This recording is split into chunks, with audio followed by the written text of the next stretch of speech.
What's up, everybody? Welcome to the live composing show. My name is Stephen Melin. I hope you're having a fabulous day. This is the Video Game Music Alliance, and we are a collective of video game music composers who are doing this video game music thing, and apparently sound design too. That's kind of shoveled in there too. So today, I'm really excited because Shovel Knight, it's one of my favorite games of all time, and all of its insane DLC throughout the years. Well, Yacht Games, Project Yacht Games, whatever they're called, they are officially releasing the sequel, or the shoot-off, the spin-off, the shovel-off, called Shovel Knight Dig, and it actually releases next week. Super pumped for that. And what's interesting is it's going to release on Nintendo Switch, Steam, and mobile. I thought that was really interesting. But it seems pretty simple in its design because your character, the Shovel Knight, he's just moving left and right, up and down.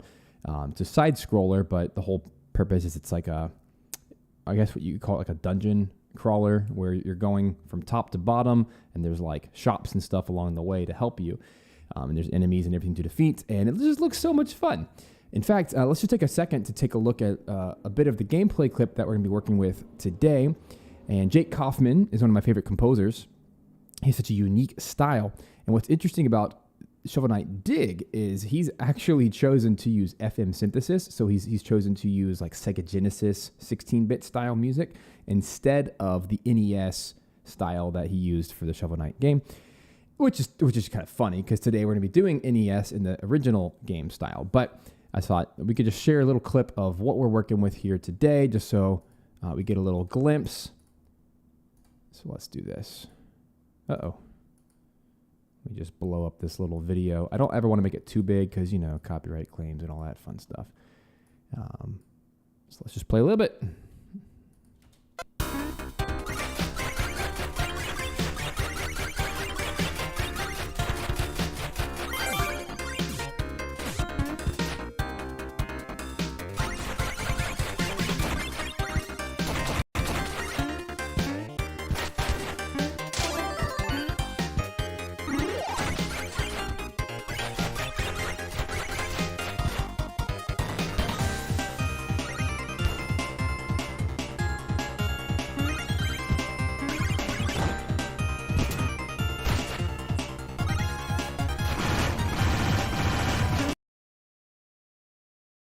Man, that looks so good. It looks so good. It sounds so good. And I really like the chibi style. Shovel Knight has been like he's been squished together to make him extra super cute and squishy. And kind of reminds me of Kirby now. It's like almost a Kirby style where it's overly cutesy. But it just still looks awesome. And man, Jake Kauffman is like it's just a stellar, unique composer. His sound is instantly recognizable. Even using a different sound of, set of instruments, this still sounds like Shovel Knight, which is just incredible to me. So my goal here today is I want to write an original piece of music. My goal is to write a 2-minute piece of music over the next hour to 2 hours using exclusively the NES chip. And the way I want to do that today is I'm actually trying out a new plugin, and I wanted to do this with a free resource today. First and foremost, because I like when I can find a free resource for you guys to also use the same thing and to get similar results. But the second reason is for legal reasons. I always want to make sure I'm acting above reproach and approaching this in a way that honors copyrights and licensing and that whole spiel. So the little bit of history with the NES chip is it has a square wave called a pulse. So you can do 2 of those. A triangle wave, and a noise channel, which can be used for drums, noise, what's called a DPCM kit, where you can throw your own wave samples in there.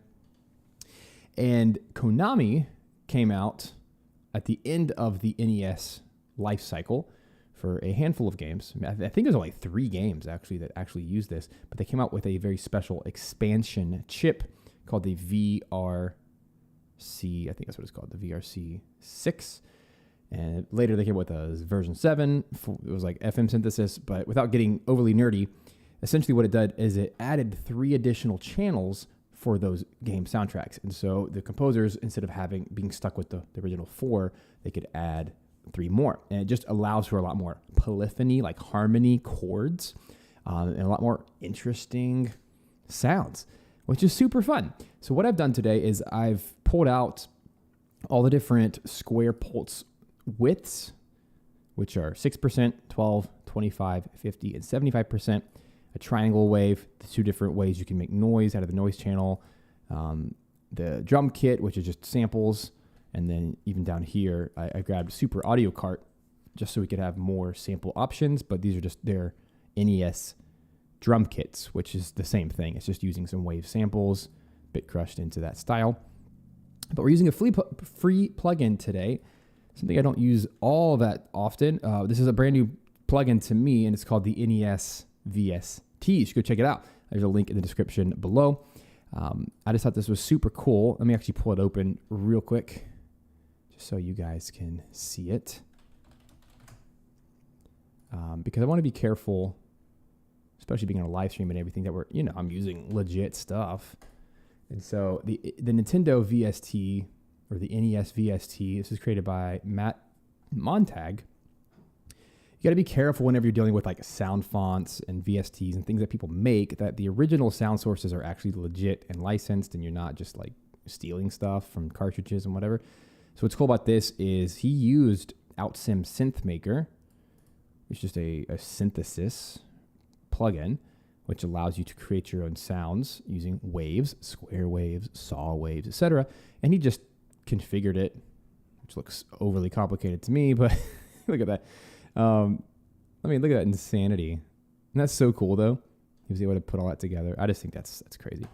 But he was able to output and create his own VST using these samples. So square, triangle, noise, DPCM. So if you don't have authentic NES sounding VSTs, this is the one to go grab because it's free. And when I was reading in the comments section below, people were freaking out because they're saying, "Oh my gosh, I've tried every piece of VST sound font everywhere. Like I've looked high and low for something, and apparently this is the one. This is the one of them all." And as Austin says in the chat, NES VST was used heavily in Undertale soundtrack. I'm not surprised by that. So if you want to be authentic, air quote authentic, then you might want to use FamiTracker, or you might want to use Deflamask. But even those, I was reading below in the comments here that the blip buffer, I don't know anything about that, but the blip buffer apparently is the library used to generate perfect alias-free primitive waveforms. So that's what FamiTracker uses, and FamiTracker has been usually heralded as the place to go to write chiptune music. But I found it really fascinating that, at least according to these people, these chiptune snobs, they feel that this particular VST actually sounds better because it doesn't have the aliasing. So that's cool. So basically what that means is we just have very clean, clear waveforms that are not screwed up with. Like they haven't been tampered in any way. There's no effects added, nothing. And this is what we get, is this cool looking interface, which I think is super cool because you can play with this to tweak it to your liking. But I really like that there's a portamento button, a legato button. You can change between mono and poly. You can change the noise bits. And then you can also change the duty cycle, which is the square waves. So if all of that sounds like complete jargon that is just nonsense to you, don't worry about it. We're just going to make bleeps and bloops today. It's going to sound great, and we're going to have fun. But I scoured the interwebs to try to find a way to share something that's free with you guys that you can use and download, but is also legit and uses real samples, and it's not pirated or whatever. So you got to be careful in the video game space. A lot of people like to steal and call it their own, and this just it gets a little gray area, and which is no good. I don't operate in the gray. So anyway, welcome guys. I'm gonna take 2 seconds to say hey, because there's so many of you. My gosh. If I miss you, I'm sorry. Say hi again. Hi, Micah, Farron, Matt, Katzberg, Jay Metzer, Upfront Cinema, Sector 7. Hey, by the way, Sector 7, I really liked your social post. I think it was today. Was that today? Gosh, I've been up for many, many hours now. I think it was today. You posted some sound design. Super cool. Super cool stuff. I didn't know you did sound design for games. We got Jew, Marie, Austin, Huggy. Oh, man. Brandon, Jaden. My gosh. We got a big turnout for this stream. That's so cool. Hopefully you're excited about Shovel Knight. Dig, I am. So without further ado, let's write some music. That's why we're here today. So let me play what the different pulse waves sound like. I've actually never used a VST that had this many pulse widths. It's pretty typical to see 25%, 50, and 75%, but I've never seen 6 or 12. So they're a little bit thinner, which is so cool. Let's just quickly listen as I audition each. And we'll do this way, so you can just kind of quickly see. So square 6. I'll do it down here. 12. 25. 50. 75. Triangle. Noise. Noise 93-bit. Much more arcadey. We have DPCM. And then some drum kits. Gosh, these drum kits are killer. But ultimately, the drum kits are really just samples thrown into the NES engine. So I'm not a huge fan of using too much of that, because then it doesn't sound like NES anymore. It sounds more like Sega Genesis or any FM synthesis, which is also heavily based on using drums. So I think of things like Sonic the Hedgehog series in the Sega Genesis, right? That series relies heavily upon its custom samples. And I just want to make sure that we're still sounding like NES. And the way to do that is to use this palette here. So I'm excited to have a new template for NES that's both free and authentic, and we get to have fun. So the only thing I've done so far, created my session, and I came up with a little drum beat to try to match the pace, because kind of playing through the video, it's pretty high intensity. This is very, very energetic. We're running around shoveling stuff, and it's super colorful and fun in the Mushroom Mines level 1. So I wanted a fun drum beat, and I just feel like that's the place to start. Right here, shabam. So I just play a little drum beat, and we're just going to ride off of it. Here we go.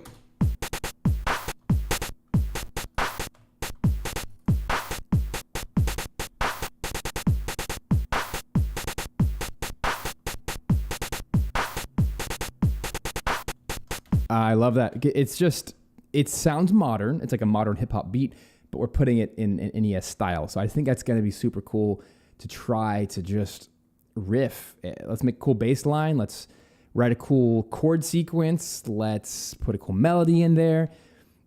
NES lived and breathed by strong melodies, which is my favorite thing in the world to do, is to write good melodies. And so I feel like this is just naturally a style that I can do well at, and I'm excited to lean into this and play around. So as always, jump into the live chat. We got Matt moderating today, so I hope you'll say hi if you haven't said yet. And let's enjoy. I just think this is a fun stream today. And for clarification, I want to stick to the authentic limitations of the NES plus the Konami expansion chip, which adds 3 extra channels, because that's what Shovel Knight used. But for writing purposes, because I need to write quickly and I need to be able to hear what I'm doing, I am going to be using polyphony. Poly is how it's abbreviated, poly. So all of these VST instances are going to say poly, which just means I can play multiple notes at once. Right?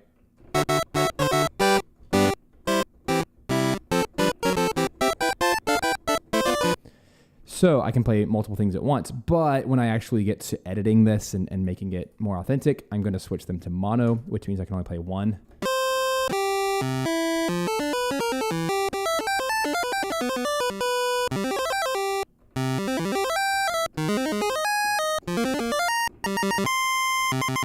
And what it does is it tries to fight for priority over which note is more important, which is so much fun, which is what Family Tracker does. It's what Def Lamask does. It forces priority order, and that's what we ultimately need to stick with the limitations. So again, I'll keep it on poly while we're writing, just so I can write faster. So it's going to be super fun.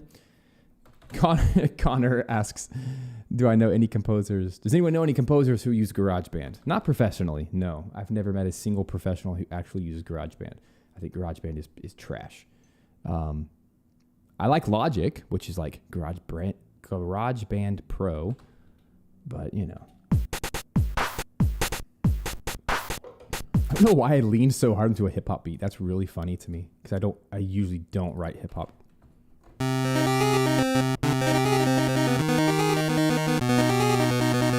When I was just riffing earlier, I fell in love with the Square 6% because it's so crunchy.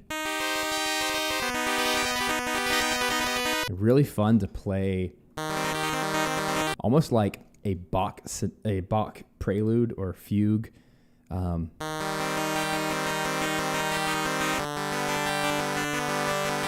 It's kind of the style of Shovel Knight. It's all minor, major, minor, major, minor, major, which is very classical, or Baroque, I should say.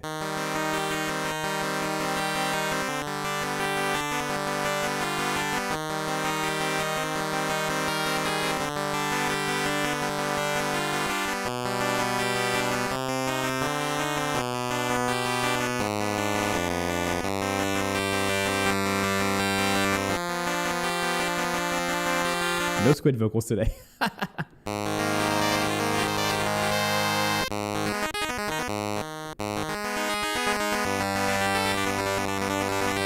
So some of the tricks that composers used in the NES era to help make the limited voice number feel like more is the exact same techniques used by Baroque composers, funny enough, because when they played on harpsichord, there was no sustain. In a harpsichord, right, in the 1500s, 1600s, you couldn't just hold a note. Pianos didn't exist yet. It was like a pluck of a guitar or a string instrument, like a violin. Kind of like that. So in order to make something feel more sustained, most Baroque and classical composers used a tremolo or an arpeggio. They would take two notes and go back and forth because it's technically still, do you call it monophony? Monophony? I don't know. What's the opposite of polyphony? So poly means multiple, mono means one. So mono would just have us rotating whatever the chord is. And now I'm still only using one voice. The other way is to do an arpeggio, which is just a fast series of notes on the chord. So a C minor chord could still be G.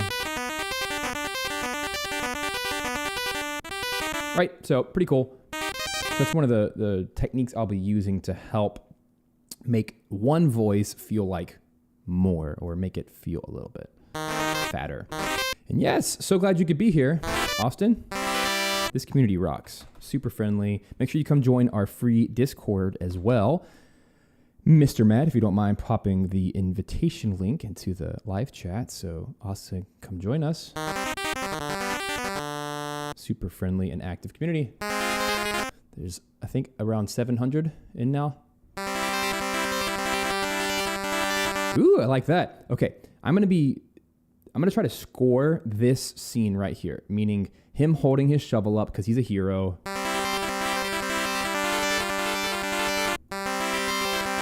So the question is, are we going to use minor chords or major chords? And perhaps the right answer is to combine them, which is what a 7th chord is. It's what a 9th chord is, an 11th chord, and a 13th chord. Extended harmony is just taking a major plus a major chord, or a major plus a minor, or a major, minor, minor, major, major, major, whatever. It's taking 2 or 3 chords and stacking them on top of each other, which is so much fun. And I think that is the style that Jake Kauffman used for Shovel Knight, because when you play a 7th chord, it's both major and minor at the same time, which is kind of equal parts light and dark, which that's the vibe I'm getting.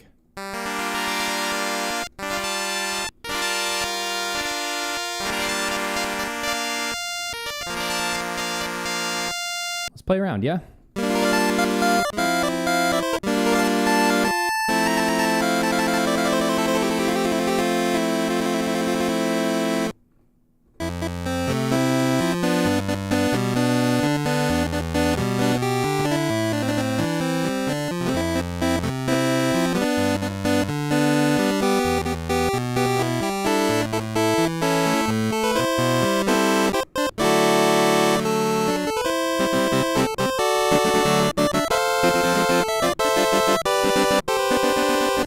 That's cool. That's what I'm going to do.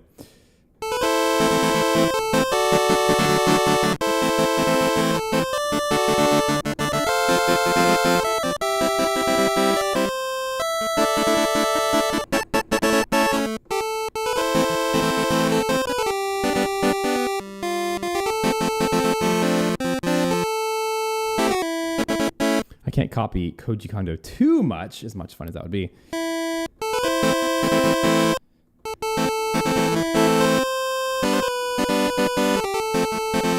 So I am leaning in that style though, because it's very heroic.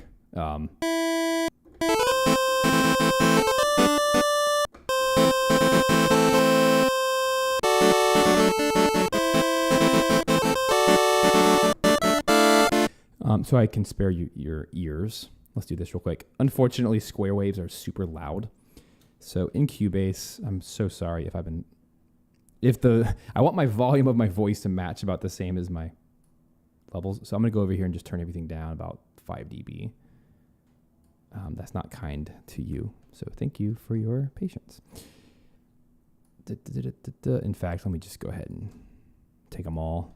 Let's drag them all down, because I don't want them to be loud in my ears either. Anyway. Yes, Uematsu for the win. Man, I feel like shredding on all kinds of retro tunes right now, but I got to stay focused.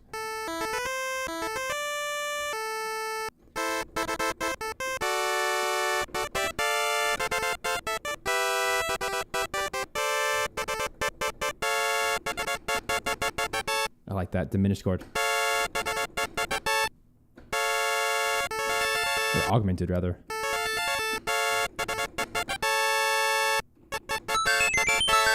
Thanks so much for the subscription. Welcome, Julian. All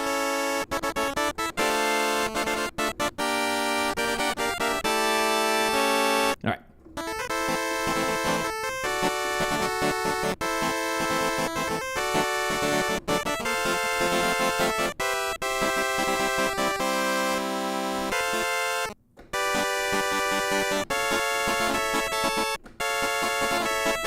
Cool.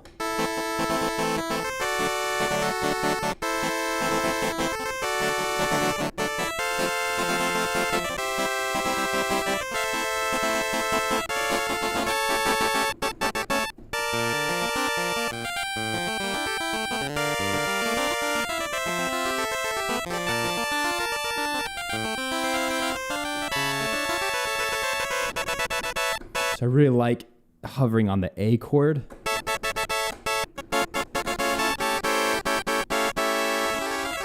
Cool, and that way.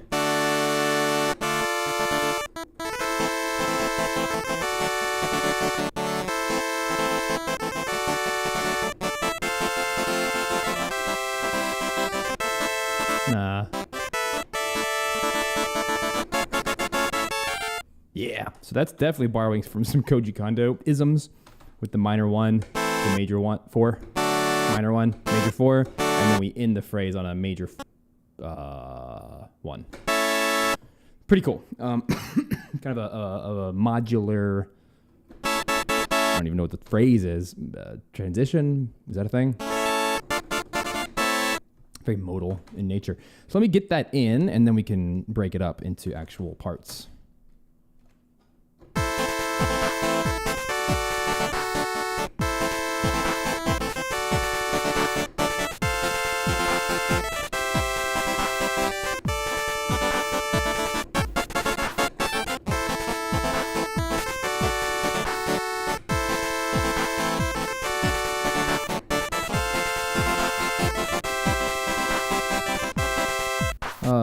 Is that A2?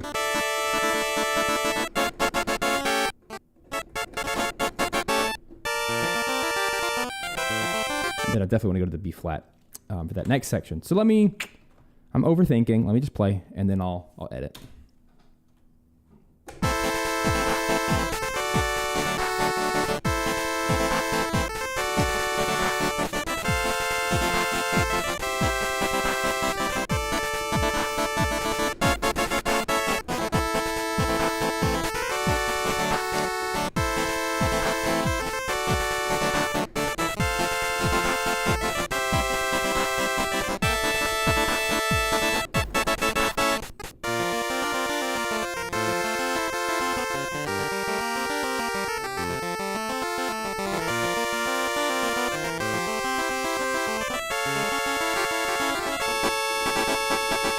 Cool. That's pretty solid. Those triplets hit hard. So just kind of grooving. This is what I typically do whenever I'm writing new music. Because I don't want to lose myself in the production just yet, I really want to focus on the composition first, make sure I have a good melody, strong chords. Then I can break it apart. So typically what I do is I'll grab one single instrument that's polyphonic. It's usually a piano. I'll write a sketch, and I'll just kind of use it as a reference. And I'll probably change things as I go, but now I can individually write. It's kind of orchestration at this point. Now I can produce it by putting it in its different places.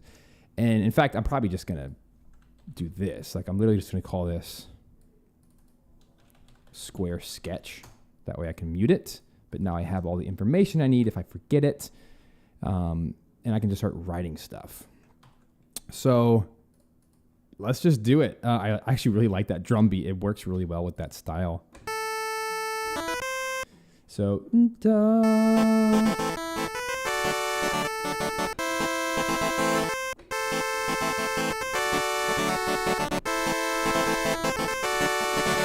Dum ba da bum bum ba ba da ba bum ba ba ba ba da da.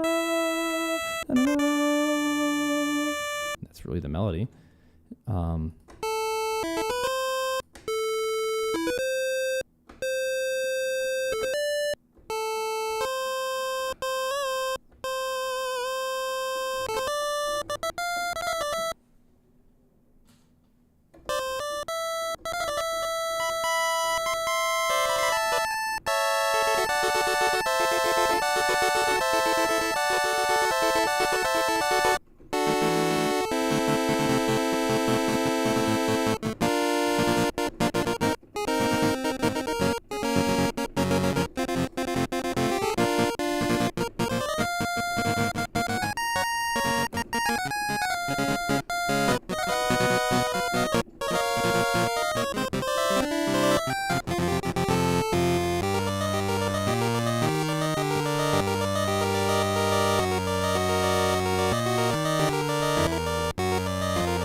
This is so hard on a small keyboard.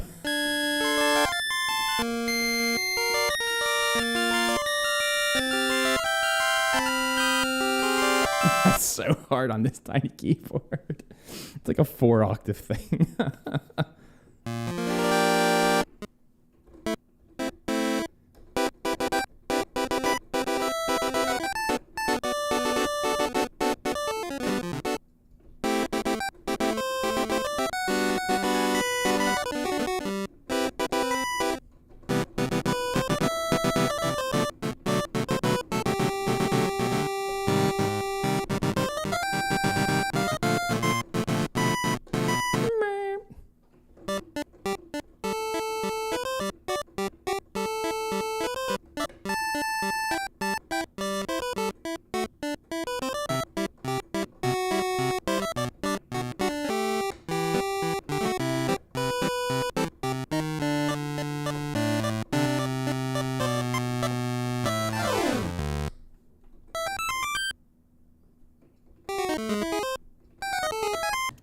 All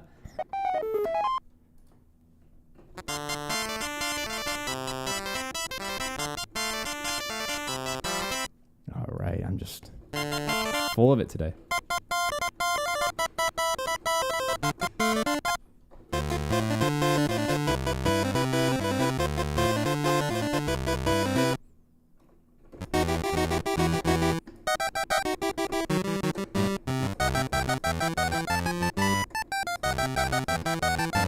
Bloop, bloop. Just not enough room. Mario is meant to be played. Mario is basically ragtime music, and it requires an entire piano.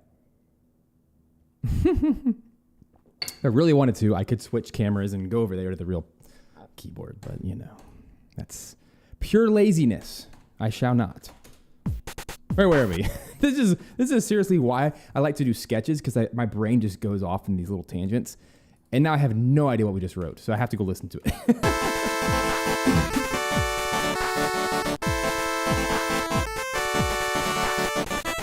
Cool.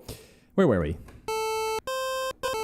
Dum, ba-da-da-da-da, triple-a-da, da-da-da. I want to keep the triplets as the main flair. We'll do an intro later, but whatever.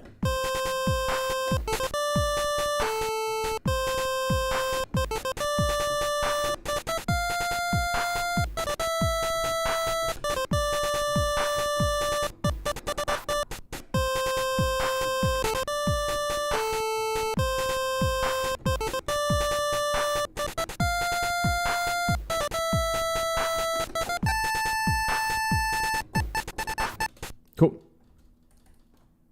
Great question from Austin, who says, do you guys think it's easier to write melodies once harmony chord progressions have been established, or do you write melodies first? So Austin, I actually made a course several years ago, like 5-6 years ago, where I walked through the way that I perceive music is that there are 3 ways to write music. You can either, this is actually from an old textbook that I learned that I thought was super insightful.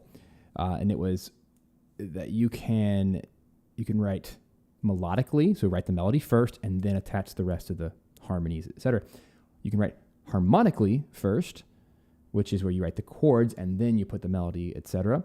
Or you can write holistically, which is where you do them both at the same time. So what I just did in front of you was a holistic writing, where I literally just started with a melody.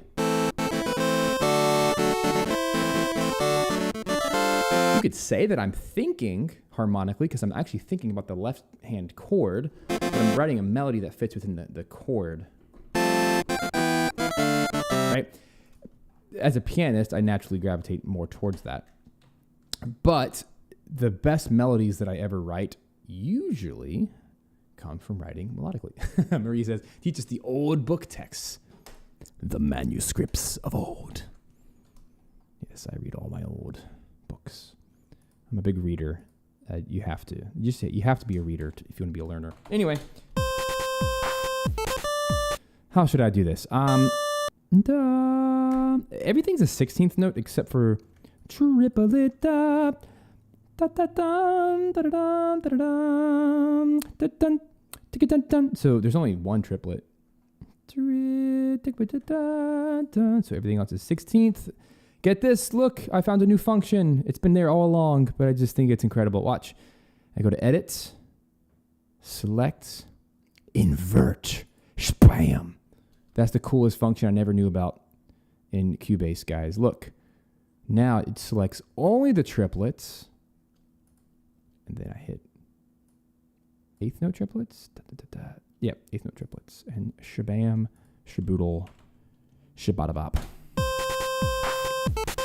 Now, of course, I did not play perfectly, so I have to edit some.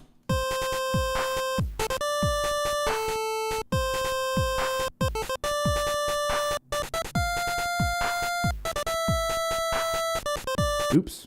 Dig-a-dum.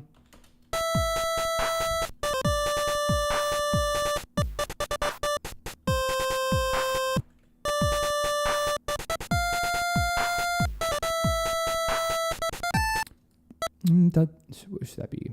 Da dun dun da da dun da dun dun.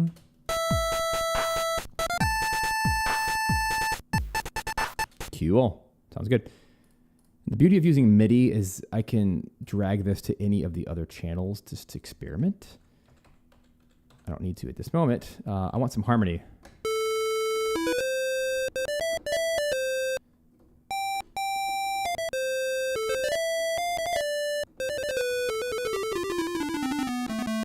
Yeah, Matt Everett has all the life hacks. I don't even know how I want to do this, except I want to do it. So let's do it.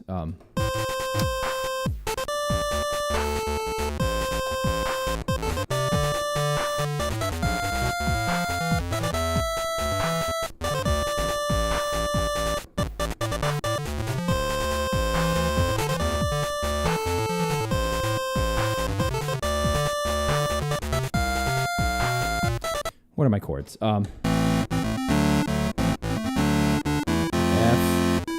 C over E. So here's a situation where I'm just going to be better served by creating another marker channel. And this one I'm going to call chords, because otherwise I'm just going to be pecking and hunting and pecking all day, and that's not smart. That does not save us time. So let's just mark the chords for my sanity, so I can stop having to think about it and use that brain power for other more productive things, such as production. So A minor, da da da D, and then we can just keep A minor, da da da dum, dun dun. F, da da, C over E. That's not C over E. C over E. Ba dum dum. Then it's an A2. Really, what do you call that? It's not A2, it's an A suspended 4, because we're going to go to the A. So this is a 2-bar, 2-beat thingy, where we go da da da da A augmented right here. Da dum. So here we're gonna do the A. Then everything else is the same. I love Cubase so much for just the level of organization it has. Let's call this A2, which is like the second half of our A section. Everything's the same until dum, da, da, dum, da, da, dum. The melody changes. Dum, da, dum. I don't know if I'm going to do the augmented or not. Let's see what I did in the sketch. Nope, I just did A. More heroic that way because we went higher in the pitch. Bum, bum, ba, bum, bum. And then we're going to do a B section, which is on the B flat here. And I already know these chords because I already played them. B flat, da da da da, A minor, da da da, G minor, da da da, which is an F.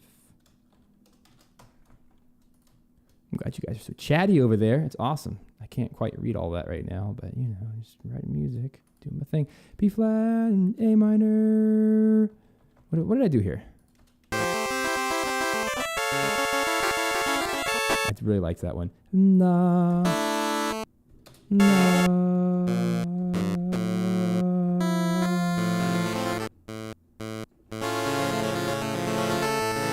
Oh, that's what I did before. So it's the A augmented. And then A. Fabulous. Just fabulous. And that is only 45 seconds. My gosh. The actual track is 2 minutes long. I don't know if I'm going to have time to write 2 minutes or the brain capacity, but that's all right. I'll do what we got to do. And that's obviously a short B section. I could obviously just do a B2. I should just do a B2 to call it. Over here. See, this is me just kind of musically problem solving before I even write a note because I want it to sound good and to follow some kind of structure. And if nothing else, that would make a good loop point, but we could always do more, like a C section or a revised A section. But now we have a pretty solid understanding, and now I can actually play my bass, and that's the whole purpose. Because now all I have to do is read the chord chart as I play. And then we just do the thing. Excuse me. Please pardon my coughing. I have not fully recovered from a week ago. I got sick for a little bit.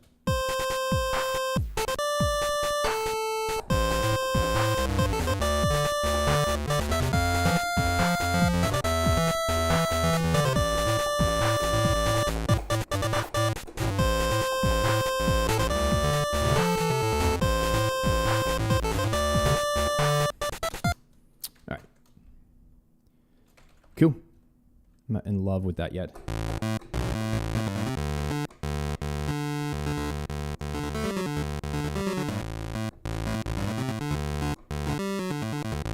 Here's what I need to do. Since it's going to be my bass, I'm going to make this one mono already. Let's go ahead and make, really, each of these should be mono. So maybe that is the best place to start. I said I was going to do it, so let me do it. This forces me to write authentically. All right, that should take care of it. So now I don't have to worry about that. And it naturally connects all the notes, which is super cool.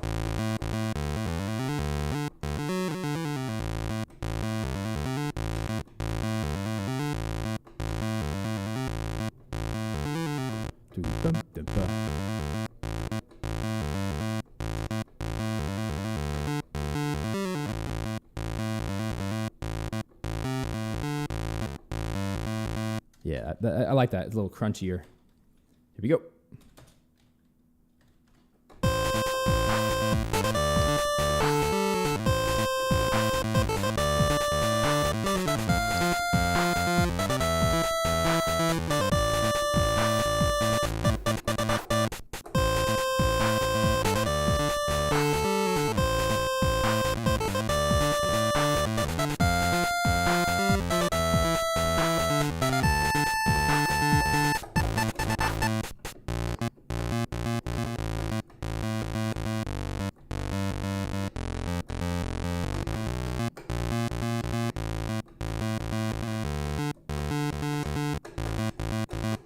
Something like that shall do.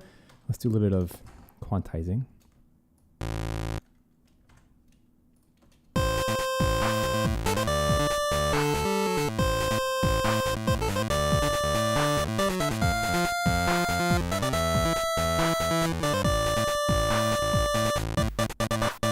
Sounds weird without all the harmonies. So let's try.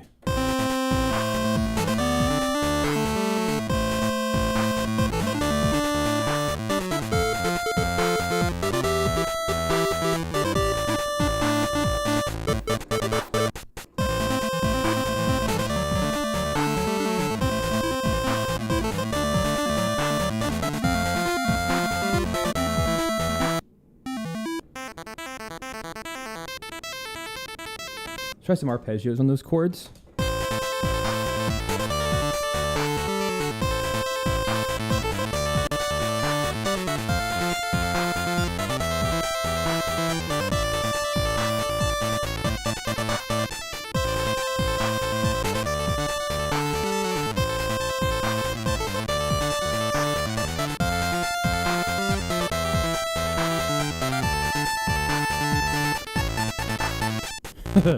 I like that on the second half.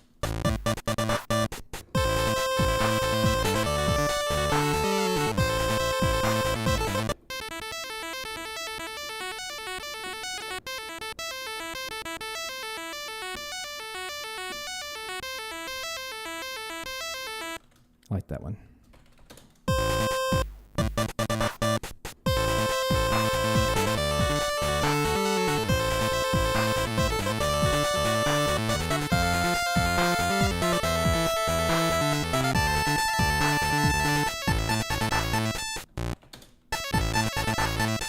Whew, that's a challenging little line to play.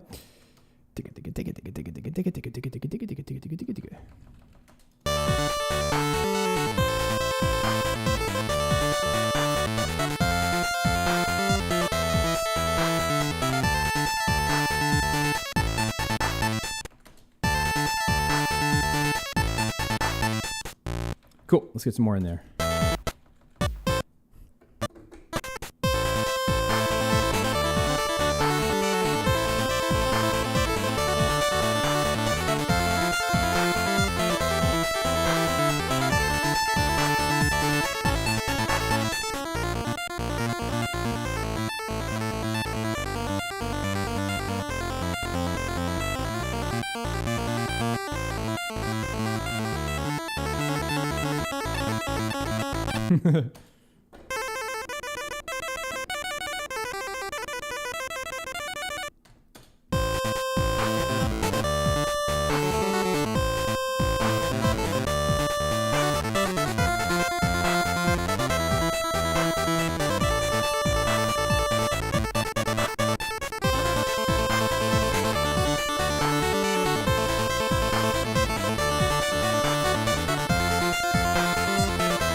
Cool.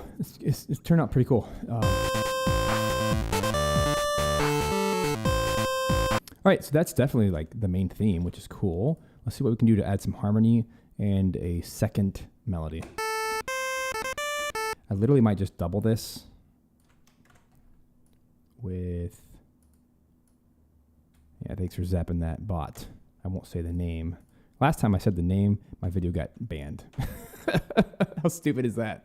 You guys can say it in the chat. I can't say it. YouTube is very, they're cracking down. Their algorithm is cracking down, which sucks for the innocent people, but you know, I guess it's fine.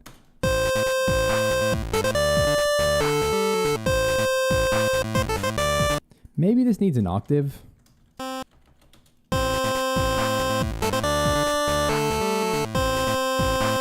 This is so loud.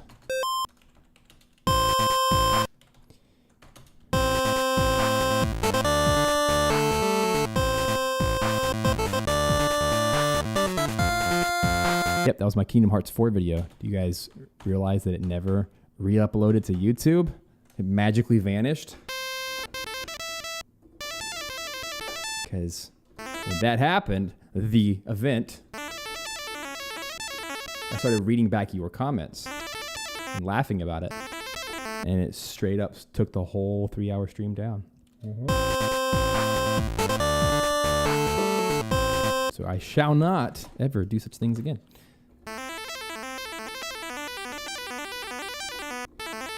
So what I want to do is try to find harmony notes.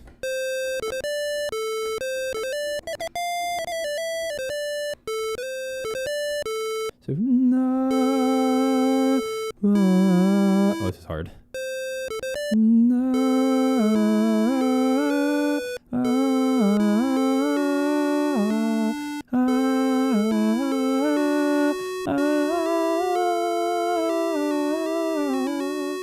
That's fun. No. That's so hard to do. No. No.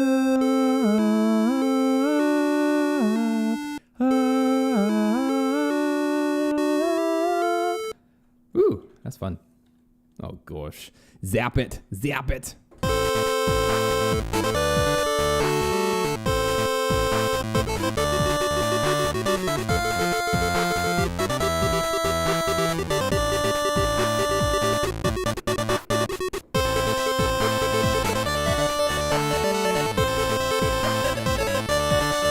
This is getting a little over complicated.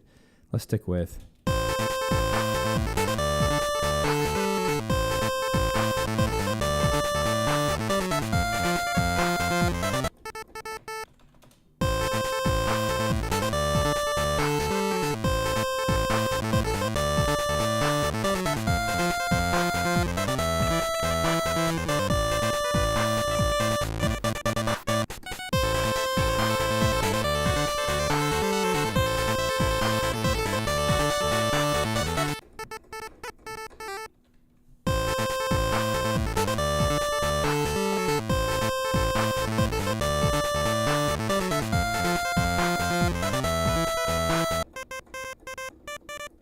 cool. I like that as a side.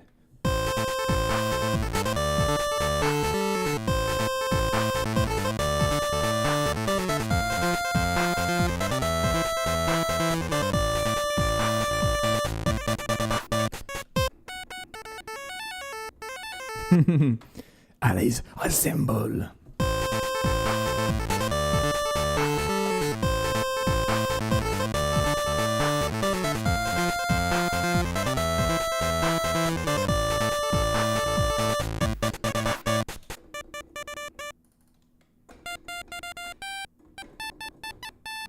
Cool. 12/16.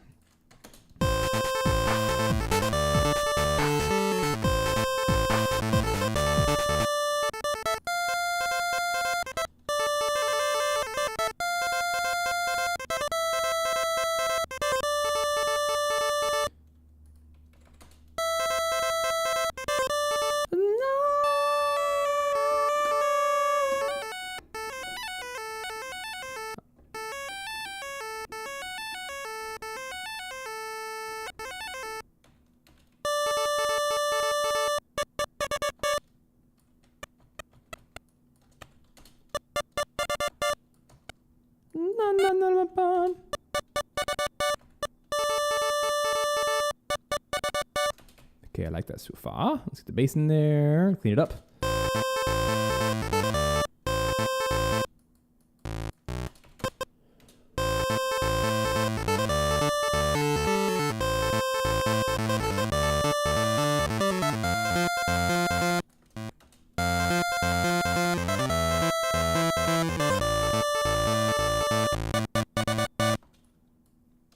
Dun, dun, dun, dun, dun. I guess it's a D chord.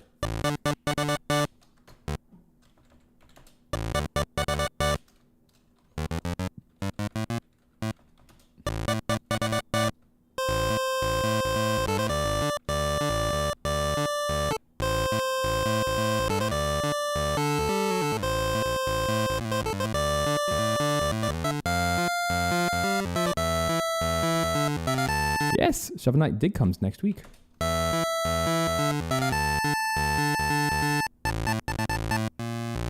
Yum bum da bum bum.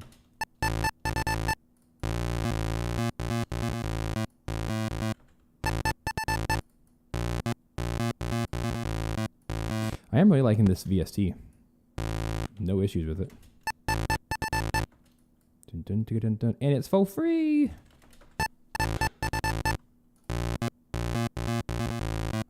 Yeah, Shovel Knight Dig has totally been under the radar.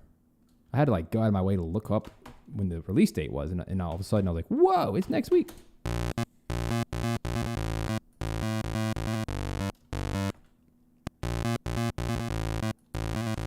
All right, let's be more interesting with our music, yeah? So I like what we have. It needs an intro of some sort. It needs like dun da da dun da da dun dun dun dun dun dun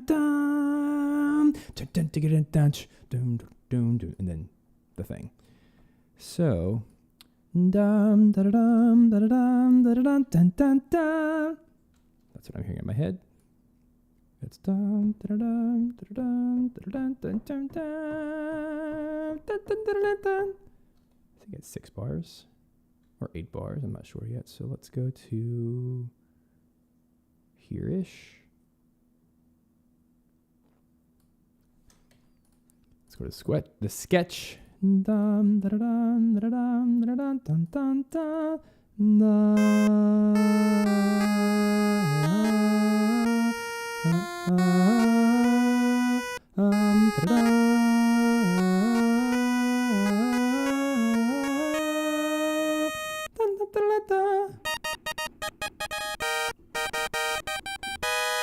Okay, so that's in G sharp minor, and we're in A minor.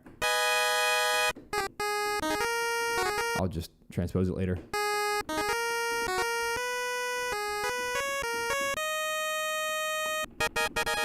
Or that's the new key. Let's do it.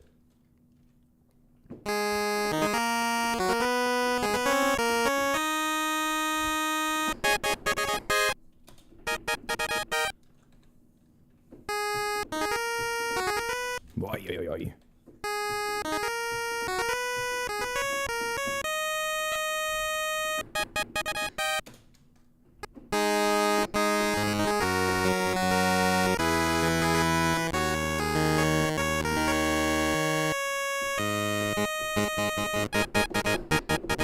Transpose it right now. I command you.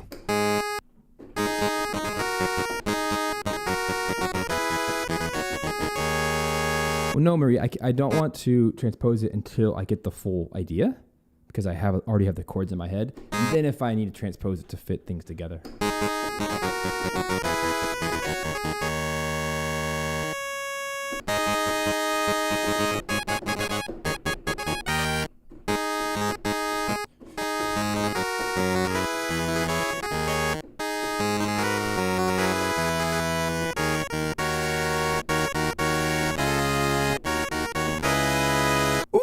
That's a Shovel Knight chord.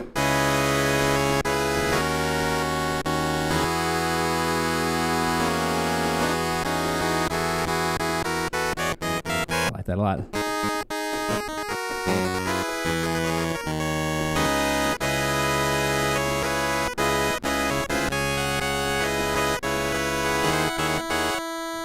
Uh-oh.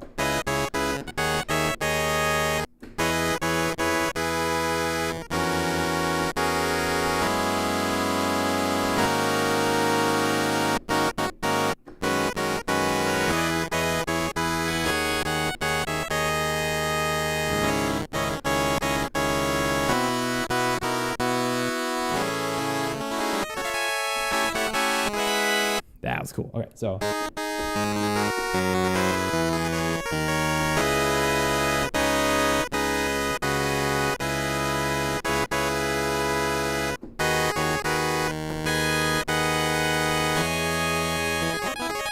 I can dig that. So let's do that.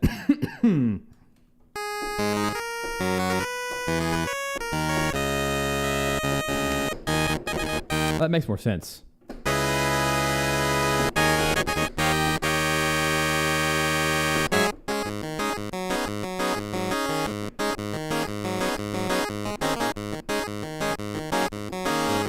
Yeah, gotta have that stink face.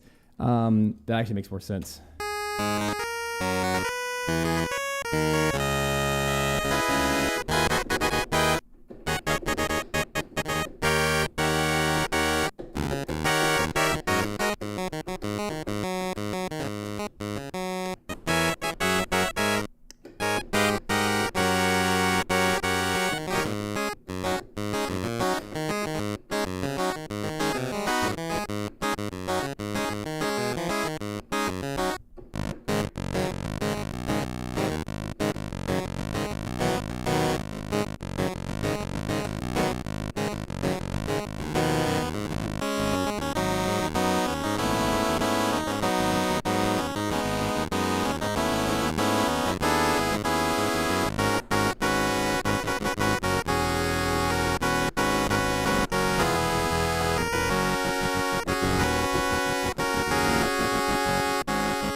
Okay.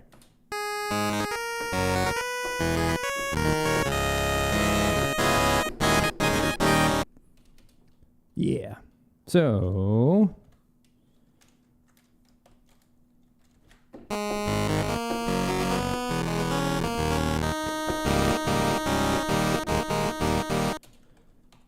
kind of liked.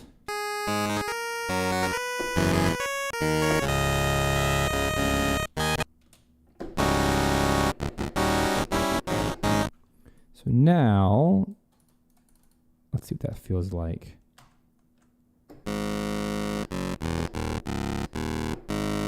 Oh, I'm only a half step off.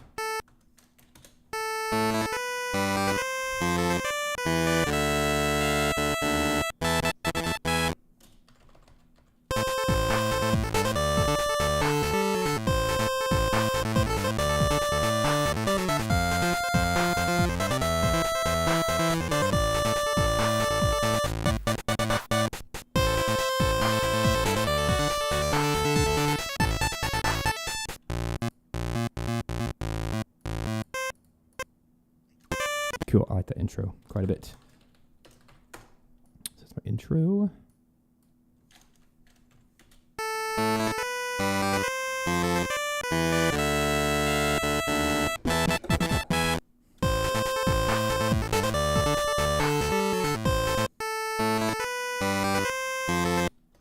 do it. So now that we have our sketch.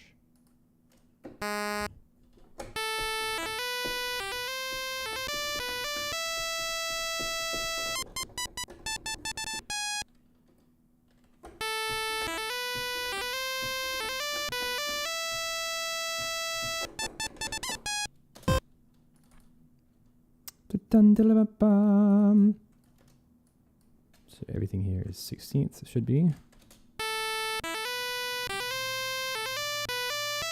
Ya da da da.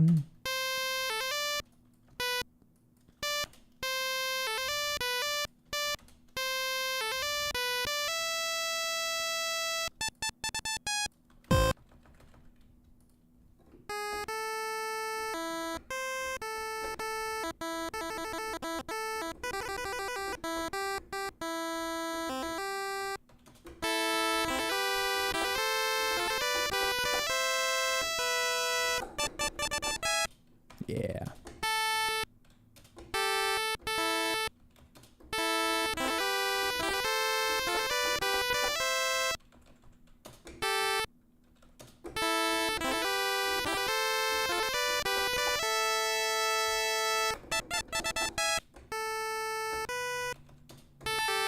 Harmony, yeah.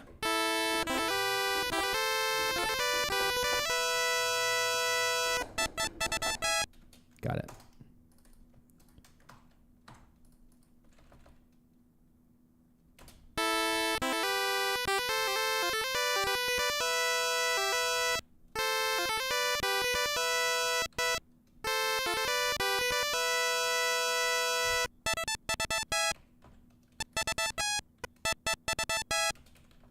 Let's do the third voice.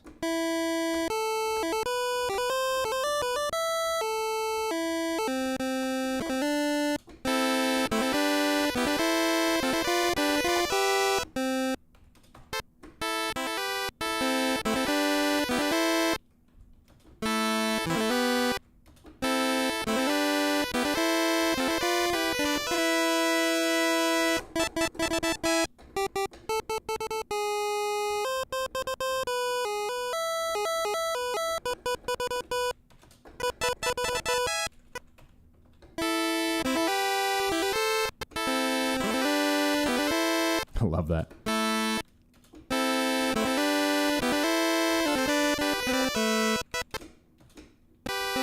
Just gotta experiment.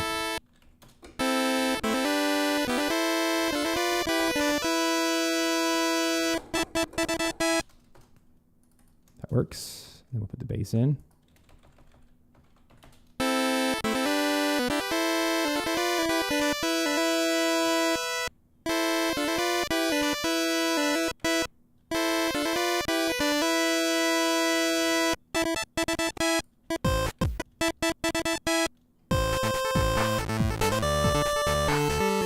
Cool. Now let's get the bass.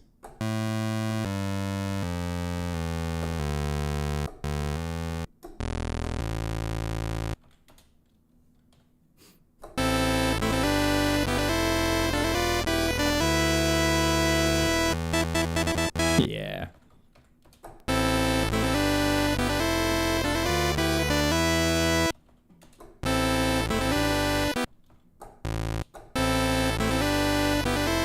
I wonder if I should do the pulse.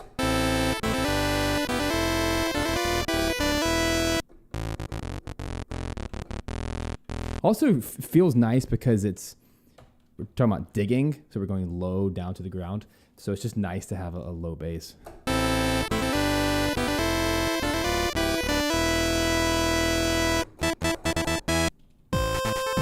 Cool. And I'll do an octave jump there.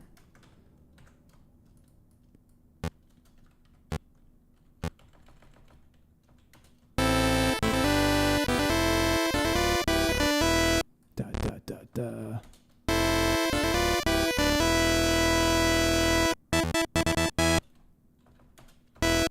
Yeah, and the descending piece is cool. Ray likes it longer. No, I think it has to stay. And we'll use the whatever the equivalent of crash cymbal is.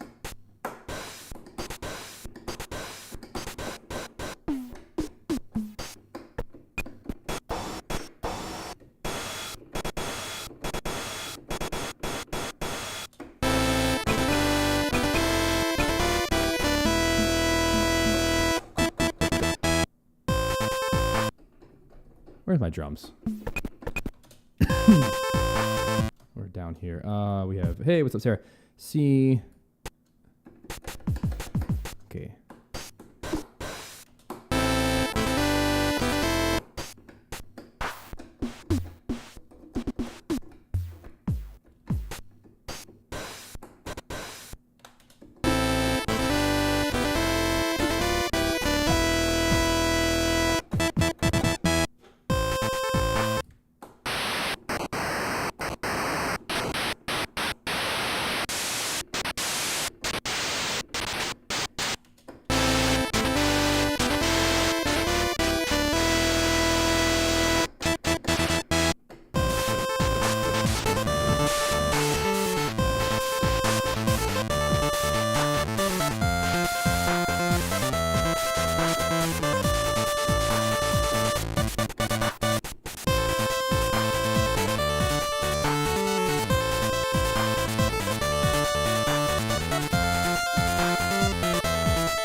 Add the extra percussion. Let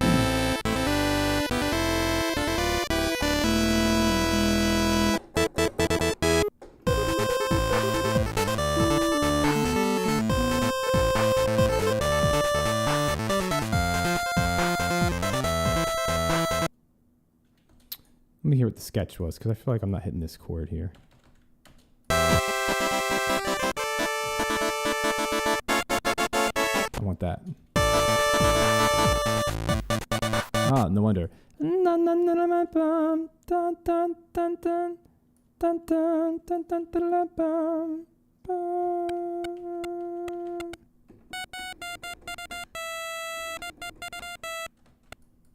That'll change things.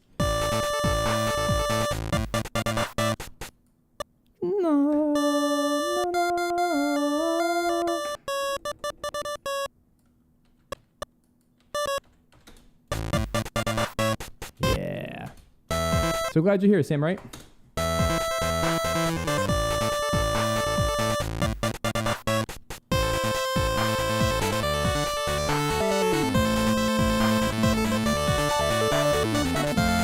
Let's get some triangle in there. He's just sitting there waiting to be used.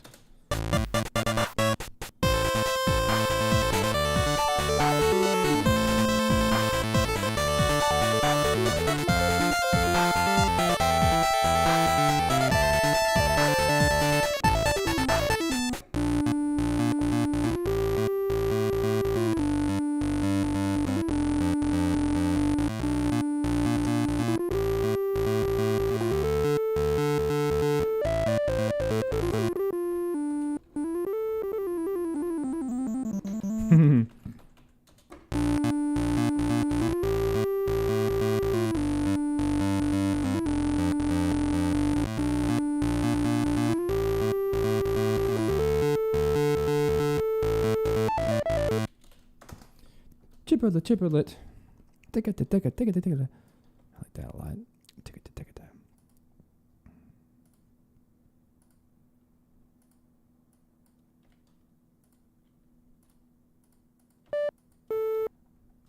These are all 16s.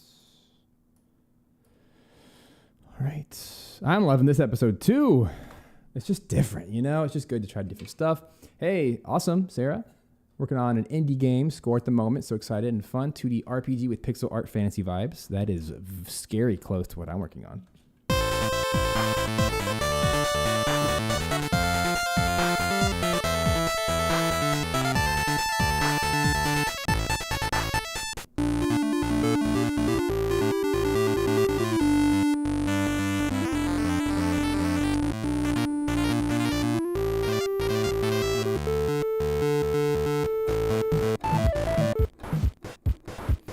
Let me consolidate.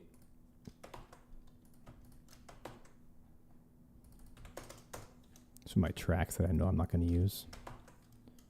It's a little bit easier to look at. Cool.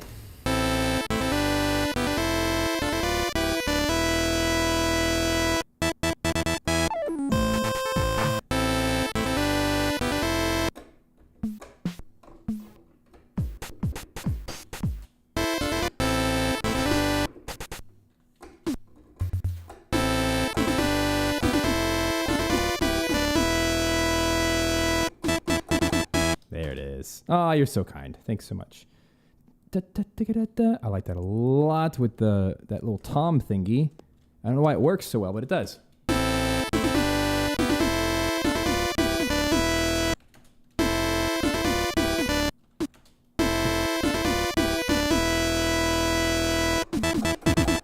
That's what I'll do.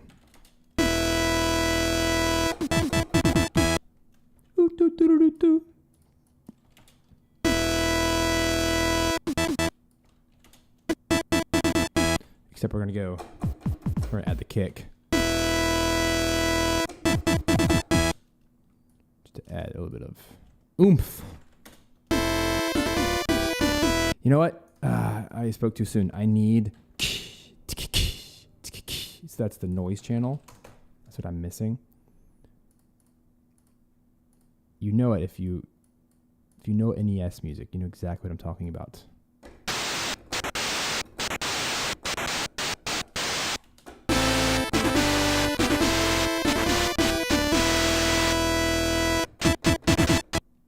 Yeah, I just need to turn it down. I think that's the style. That's what we need.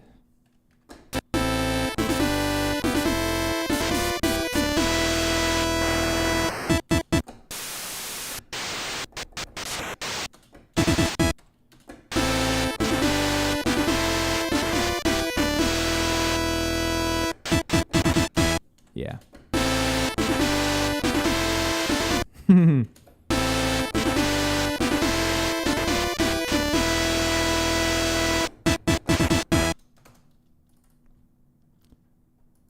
That one should not be long. I'll add something else for rhythmic interest.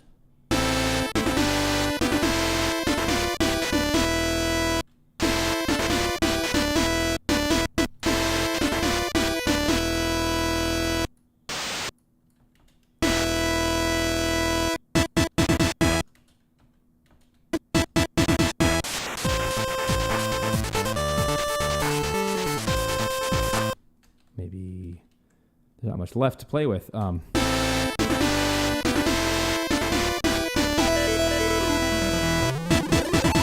like that, like that's such a Jake Kauffman thing to do. Right? What the heck are my chords anymore that I've transposed?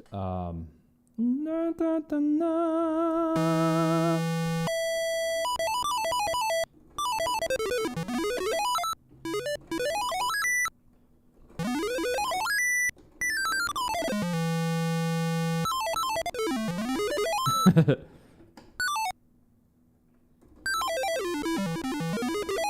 just play with it.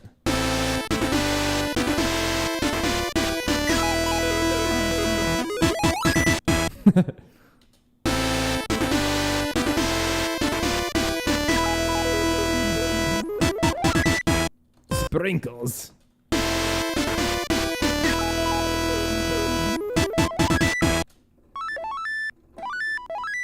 What's the first chord?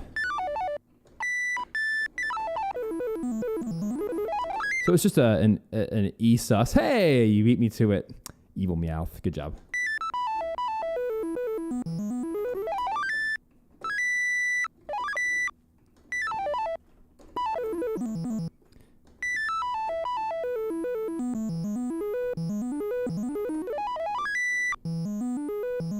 Oh, this is hard. I'm going to go in super duper slow motion. Just have a fighting chance of getting this. So we're going to change the tempo way slow to like 50.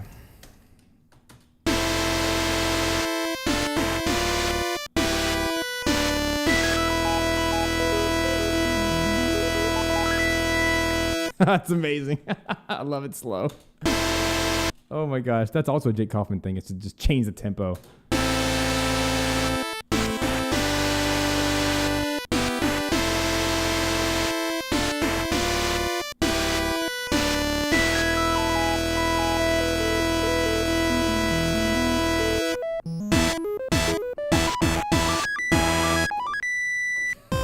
How cool is that? Oh my gosh. That's so fun.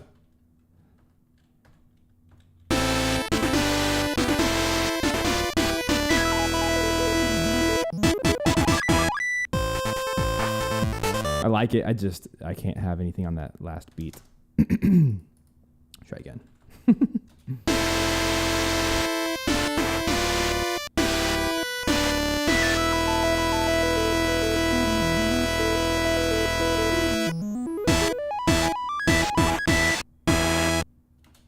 No, there's no click.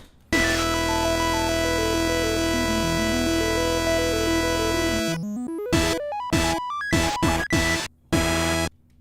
see how that feels. Just spitballing here.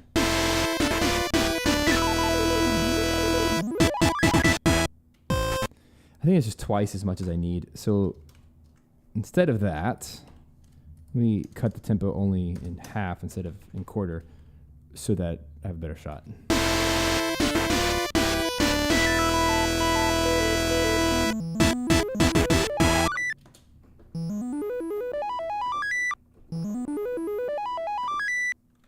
Jeez.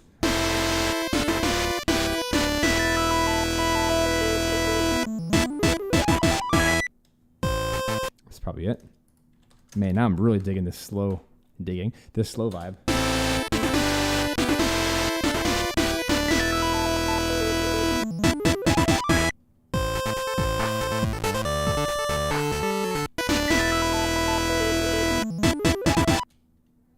I kind of want to stop there.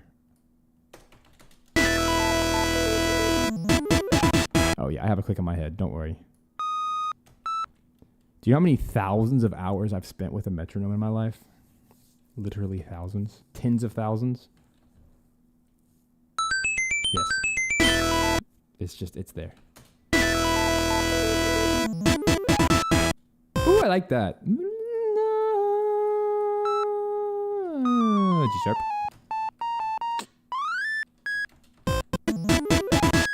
Nah. Let's see with the E.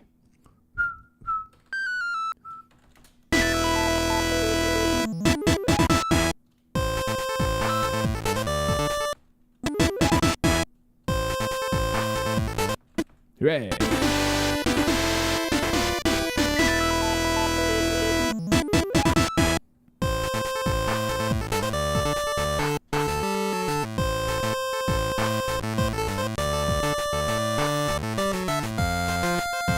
This is about to be my new coffee break music, or my stream countdown music.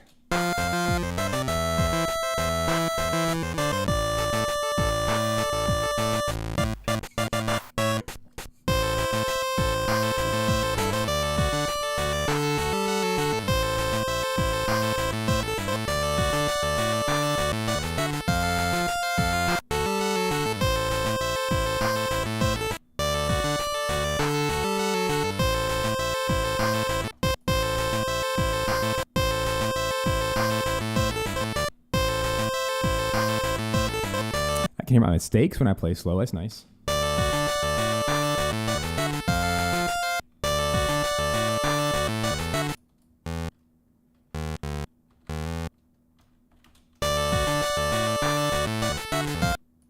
Bum, bum, bum.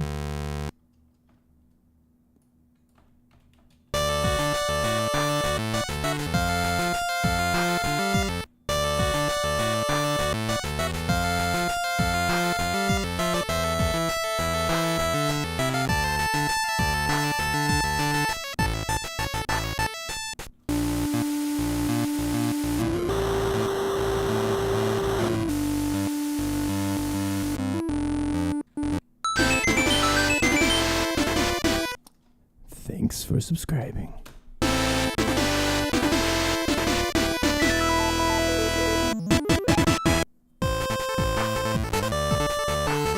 One minute left.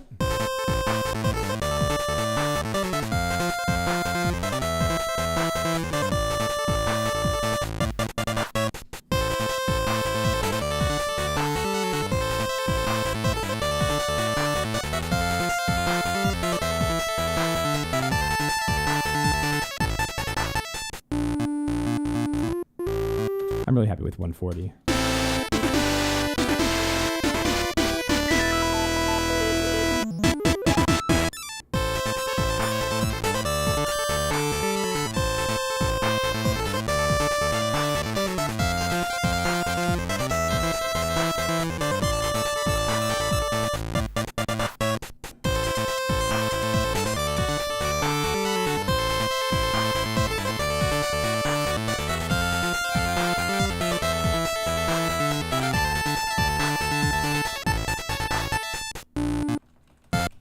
Second half needs a double.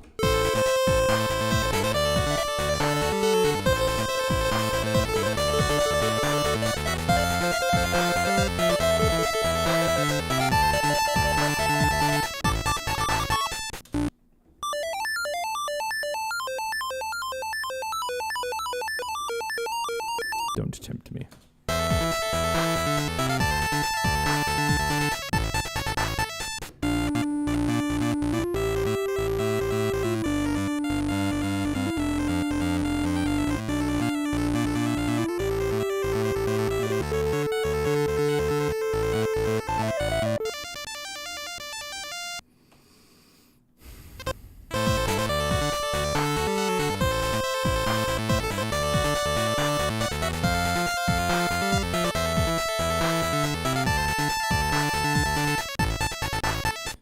Really lacking in harmony.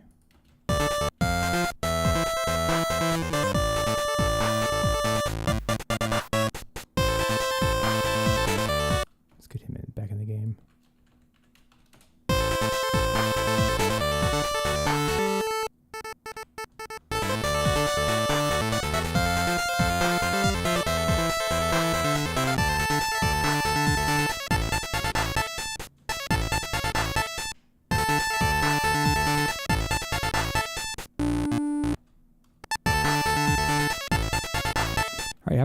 I haven't used the 50% square wave at all. It's so loud.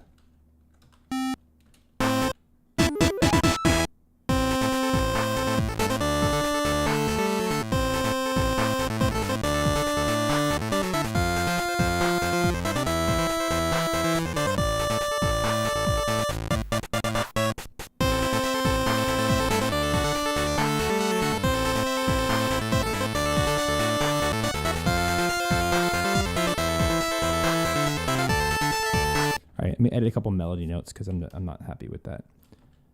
Da da da da ba da bum da da da.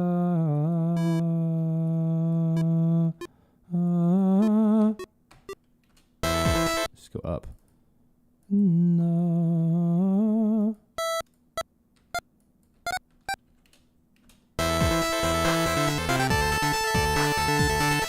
Okay, then the first one.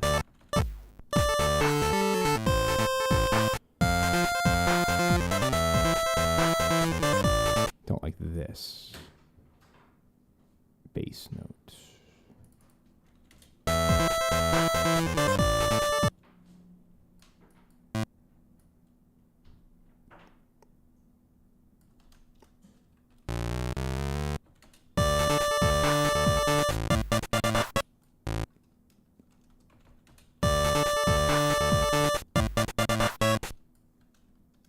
Yeah.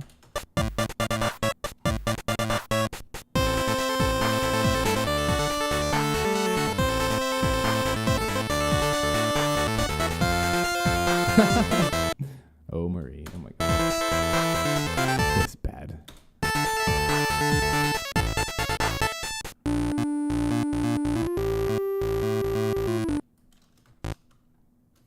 All right. Almost ready for next.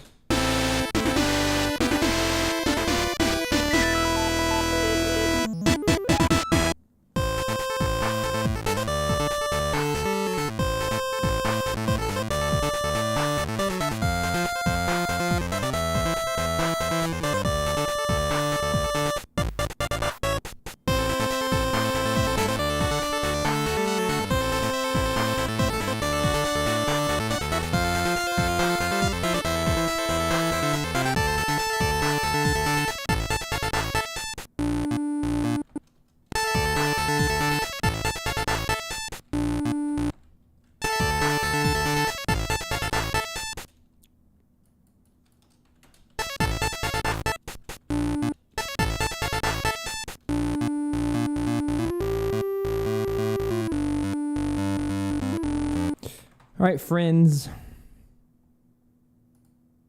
Let's take a quick break, shall we? Don't go anywhere. Enjoy the coffee break.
Oh no. Welcome back, friends. Welcome back to the live composing show, the Video Game Music Alliance. My name is Stephen Melin, and we're writing some Shovel Knight dig music today in the NES tradition, in the Jake Kauffman style, which is to use the VRC6 Konami sound expansion chip. The expansion pack, that always makes me, the word expansion always makes me think of the N64. You know, like the mandatory expansion pack for DK64 and Majora's Mask because they couldn't fix a bug. So they had to pack it in with DK64, which is so funny. Anyway, there's where my mind goes. Anyway, we're doing some Shovel Knight dig music. This is not a style I write in very often, and so I'm having a lot of fun. Hope you're having fun. We're over halfway there. I'd like to be done relatively soon because I have a commercial project. I have a large game soundtrack I'm working on. I'd like to get to that a little bit before the end of my work week. And eventually, once I get to clearance, I'll let you guys in on it, and I'll show you behind the screen of the sound design I'm doing. Surprisingly, in a Pro Tools session, and then doing all of the music in Cubase. Super fun, super cool project. I'm very excited to share that with you when I can. But until then, Austin says, is the VRC6 chip edition like a setting in NES VST? The VRC6 chip was an expansion chip added to the NES console. I guess added to the games themselves, the cartridge. Similar to the Super FX chip for the Super Nintendo for like Star Fox 2, that kind of thing, or Star Fox and Star Fox 2. Anyway, so it's attached to the cartridge for a few games that came out at the very end of the NES lifecycle. And essentially what it does is it expands, it opens up 3 more additional channels. So that's why I'm able to write with so many things right now, because I have 1, 2, 3, 4, 5 square waves and a triangle and a noise. So I'm probably breaking a rule there, but it's also hard to tell where all the polyphony actually is because of my arpeggios and stuff. So I'm sure I'm breaking a rule somewhere. I probably have 1 or 2 extra channels than I should, but it's just it's a number of channels count. But the Nintendo VST, the NES VST, the reason I chose that today is because it's a free plugin for you guys to use to get the exact same sounds I'm using right now. But in addition to that, it's also very cleverly has the pulse widths of 6%, 12%, 25, 50, and 75, which I haven't seen before, which I thought was very clever. And I believe that this is made to emulate the VRC6. That's my understanding. So correct me if I'm wrong, all of you chiptune schnobs. But that's all right. What's up, Chew? Glad you made it. Let's do something, yeah? Let's write some music. Bam, bam, bam. Here's what we have so far.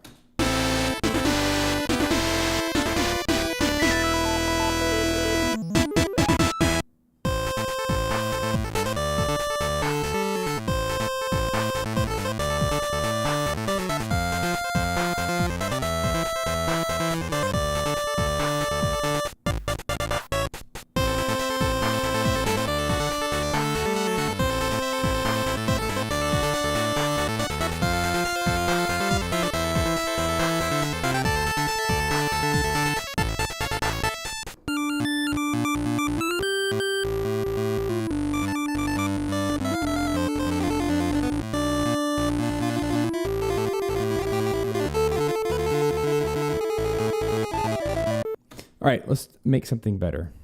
I'm not happy with that B section yet, but it was an idea. Let's do something different, or expand upon that.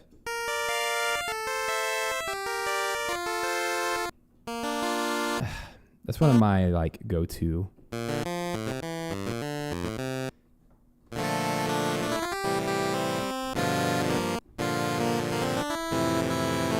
From Zelda.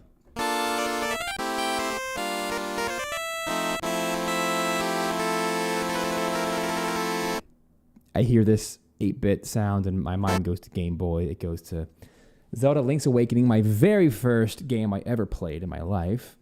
Game Boy was it. That was our first console, followed by Super Nintendo, N64, etc. So for me, that soundtrack shapes everything. It is my bedrock of music, not just video game music, but music. I like filter everything through Zelda. It's crazy. It's the first thing I ever liked. I was so young. I think I was like 5 or 6.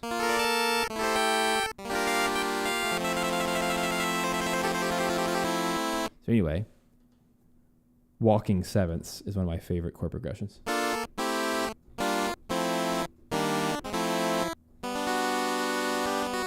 Very Japanese. Anyway, so it's just one of my default moves, and I have to be careful not to just do things because they're cliche.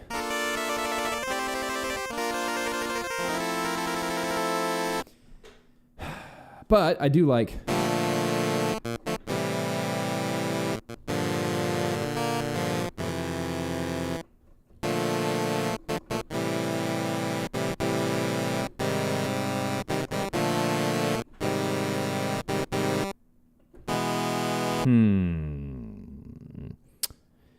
Here's one positive thing to this chord progression, is it descends. So it has that digging feeling of going down. But we also need to couple that with the ascension going up for the heroic vibe. So that's why I do like the modulation.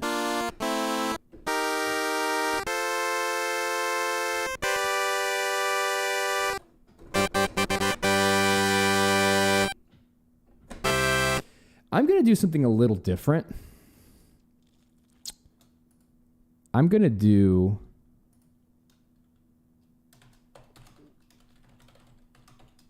I don't do this very often. Celeste does it very, very effectively. That's another example. I think Banjo-Kazooie does it very effectively. There's like a few soundtracks in history that have done this technique exceedingly well, and you shouldn't notice it if it's done well. But it's where you keep modulating until you hit a new dominant, like a 5 chord, and then you land on a new scale, a new key. And then you just keep going. You go back to the A section, but it's in a new key. And it reinforces the melody, but it's in a new key. And it's just I want to try. When I just did that, I landed on a G when I kept modulating. So here's what I think I want to do. Let's just kind of play for a second.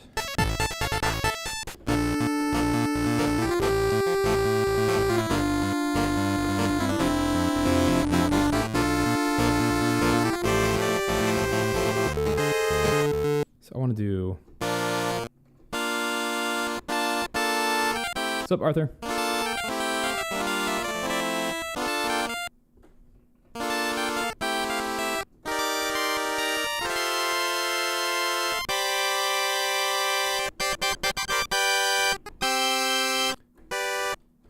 Now we've just transposed to a C. Let's see if it works. It might. It might not. It does require all of this to be nullified.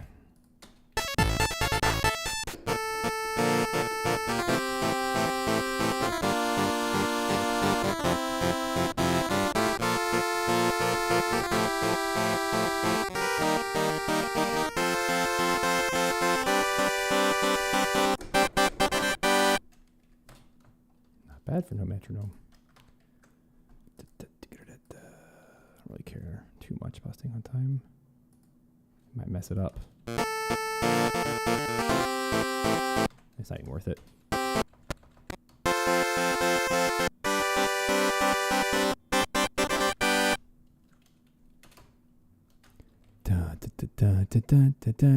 You people think I should have gray hairs. I really should have way more gray hairs with the amount of insanity I've been through in my life. But, alas, I'm going to kill that. I shall not give you the satisfaction of knowing my age. You shall guess it for all eternity. I would like to go here to A. I would like to... If it helps, I have 5 kids. That should not help. It will not help you. Promise. You'll guess my age wrong every time if you base it off of that. My oldest is 15. Youngest is 9 months. I have all the ages in between, which which is what makes my age very tricky. My peers are way older than me. I either hang out with people who are in their 20s or their 40s. I'm smack dab in the middle. So there's your hint. I'm in my 30s. All right. So we're in A minor. 1, 2, 3. Now we're in C minor. So let's see if this works.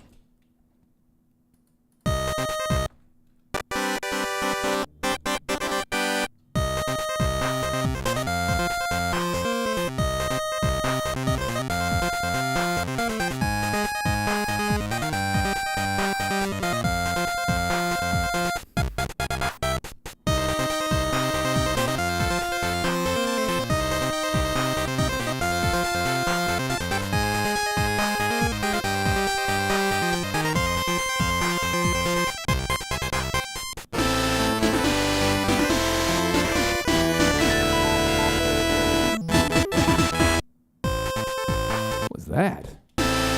Oh, this thing. I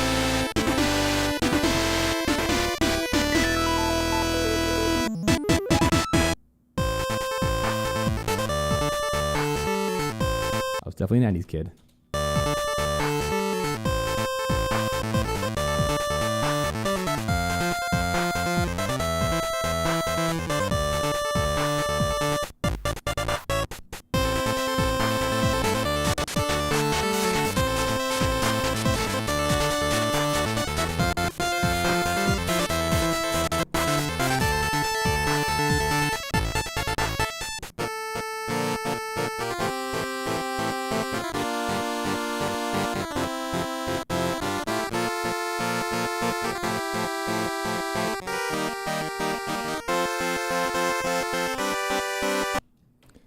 Oh, you people, you people. I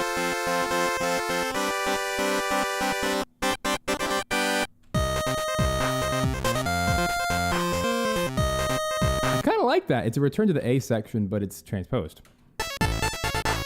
All right, so let's get this in some kind of writing now that I have my chords. I want to do the little choppy chop, but you can't do that with these voices. That's annoying, but it actually forces me to write better music, doesn't it?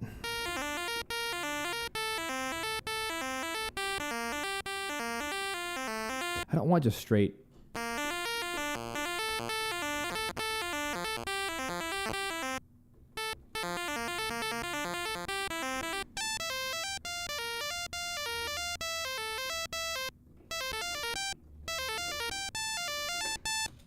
right, here we go.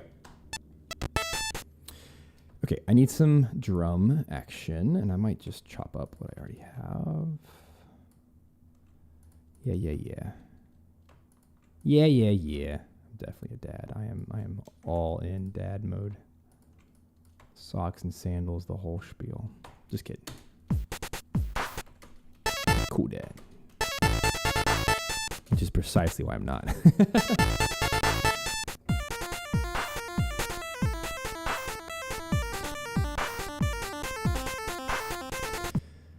Mr. Matt, will you kindly link Arthur to my list of all of my gear, including the M Audio Axiom 49, so he can see all the links. Check it out for himself.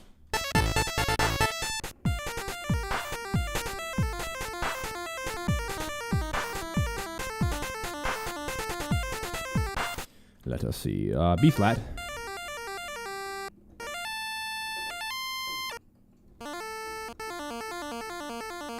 That's what I'll do. I like that. Arpeggio.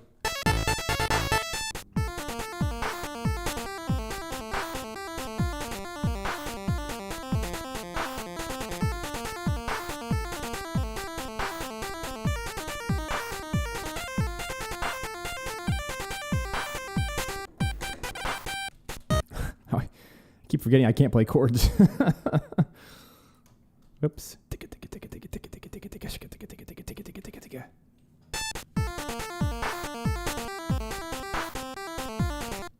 Yeah, this is an old keyboard, but I love it, and I would not trade it for anything.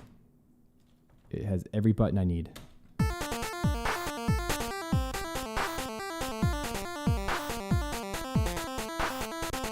Erg. quantization problems.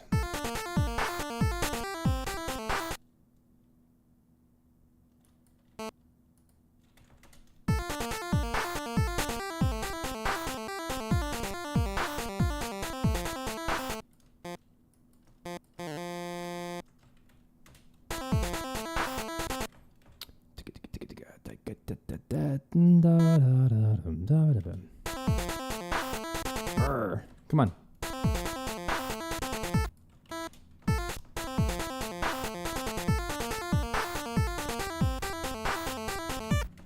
Almost got it.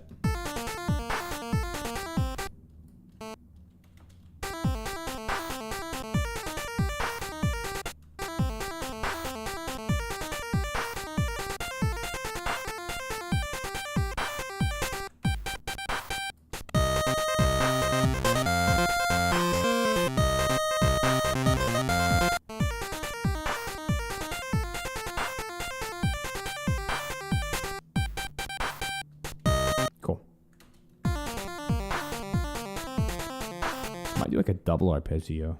A double rainbow!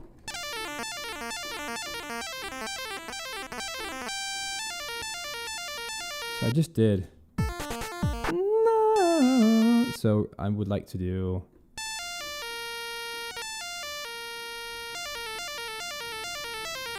Oh, this is going to break my brain.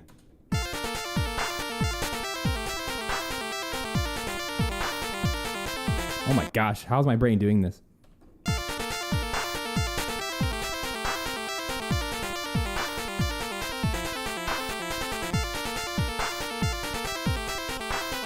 Oh, that's a B.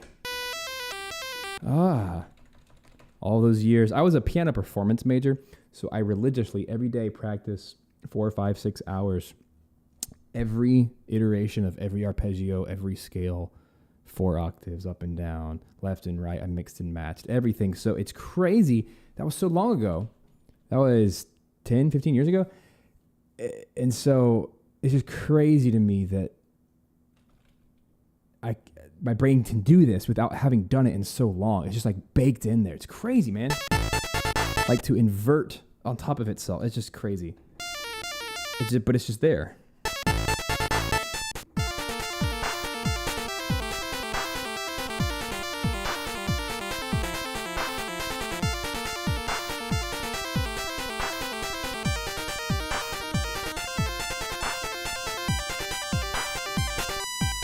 And then the last one. I don't know if I want to do a G7 or not. Oh, I love that. That's the Zelda chord. I love it. That's a Koji Kondo thing.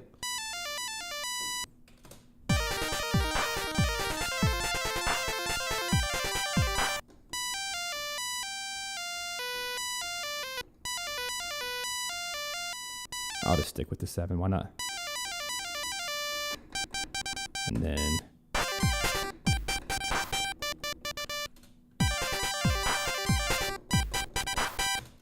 cool. Yeah, it's crazy. I literally don't have to think about it. It's just baked in. Like every, you say play G minor 7. It's just in there. C major 7. That's the crazy part. A minor 7. It's just there. I don't have to think about it. But that's because I put so many thousands of hours, tens of thousands of hours into playing piano that it became second nature. And when I was a piano student, I would teach, no joke, get this, because I believe in musicality so much, I believe in good practice habits. I used to teach middle school, high schoolers, whatever, adults. But my middle schoolers, they're at this perfect age where they're super interested in learning. And they wanted to play really hard material. So I would literally, these are kids who've only been playing for like a year or two. And I would give them 4 octave scales. These kind of things. Whatever. And you're supposed to stack them on top of each other. So for example, right, I'll just do it here just for fun. So like a C major arpeggio, you would practice. Right, C minor, D minor, fun part is when you start stacking them into inversions.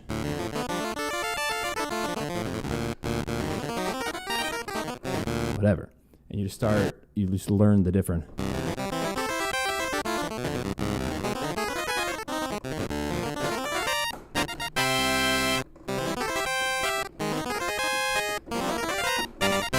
And then you can play Mario. The end. So it's all in there somewhere. Total flexing.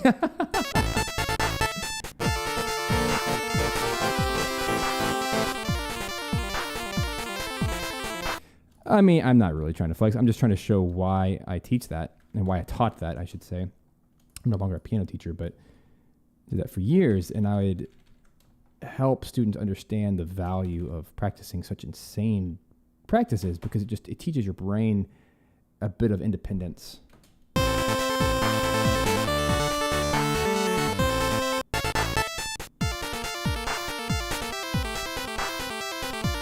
Now, because I want all of these to sound the same, I'm going to use a quantizing function called quantize ins. So I'm going to hit, on my keyboard, you can't really see. I'm going to hit Control Q to quantize. I'm also going to hold Shift Q, and it's going to quantize the ends of the lengths. So now every single little doodad is going to be exactly the same length. And I will do that on both of these. That way, they sound exactly the same, and they'll sound more programmed as they should. So now all the lengths they should be equal. Yuck, those are not equal at all. I'm actually missing, what's going on over here?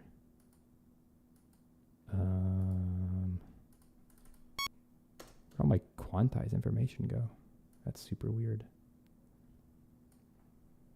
I don't know why that's missing, but it's totally missing. I probably jammed some button. Anyway.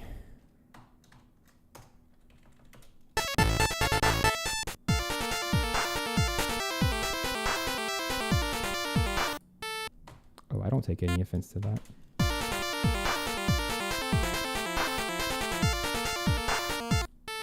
I enjoy teaching, and it's something I've always enjoyed. That's why it's part of my brand and what I do.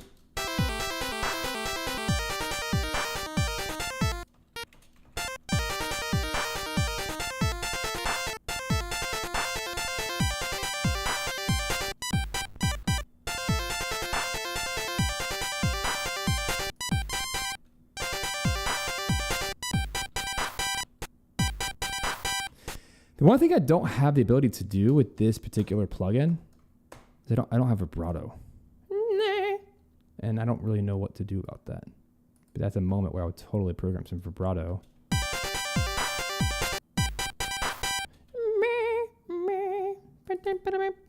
I guess what I could do is I could take the mod wheel or the pitch bend wheel.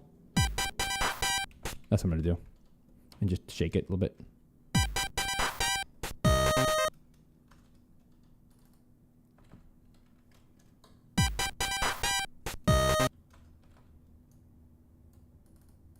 That. That'll do.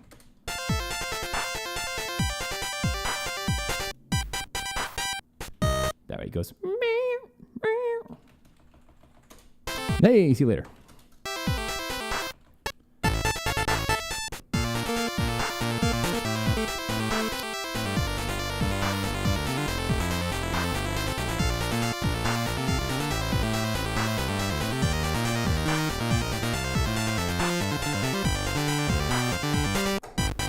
I love that so much.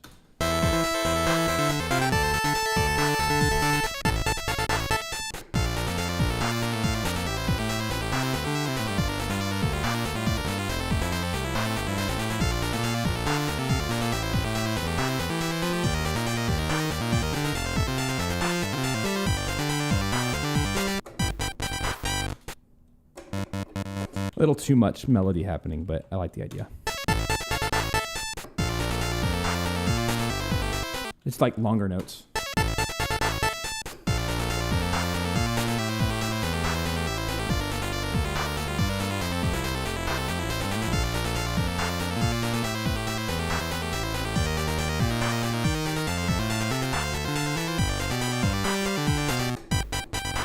One more try. They're getting there.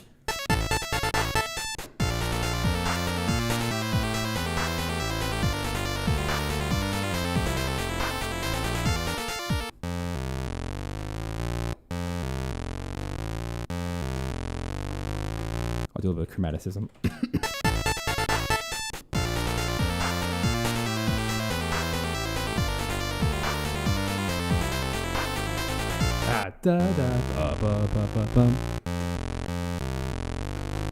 I like that syncopation.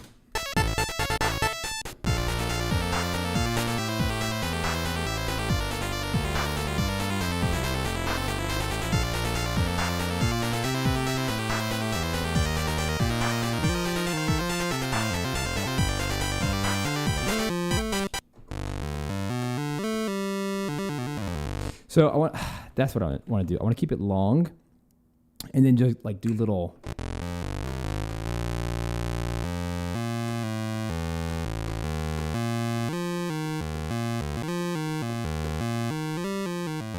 I always want to treat the bass like an actual bass. I do play bass. So to me, it feels like if you're going to do these little portamento, it should be off the beat.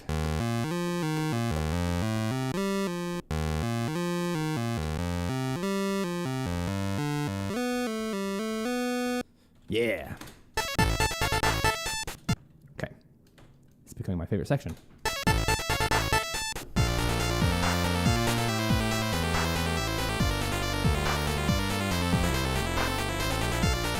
Da da da da da da da da da da da da bum ba ba ba bum.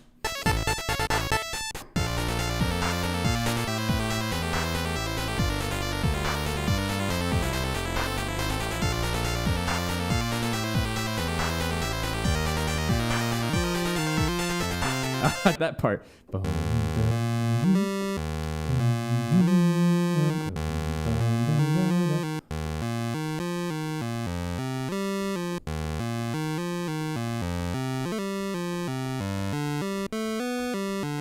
Like that. Okay. Second half. Like everything up to the E flat.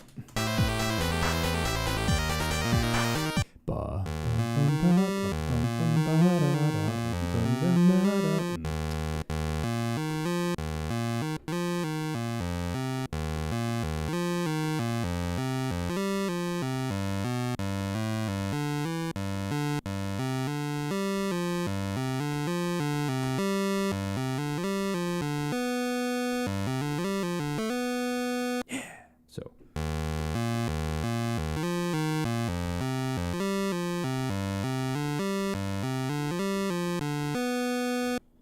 that'd be nice.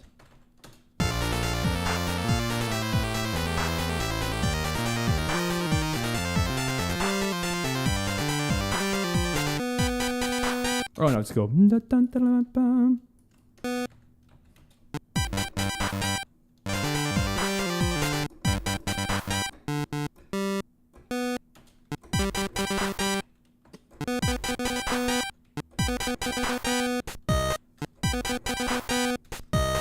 See you later.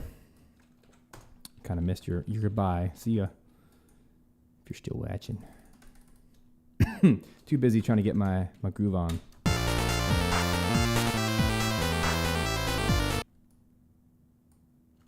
Da, da, da, da, da, da, da. The drum beat has held on this whole time. I'm amazed. I have to change it.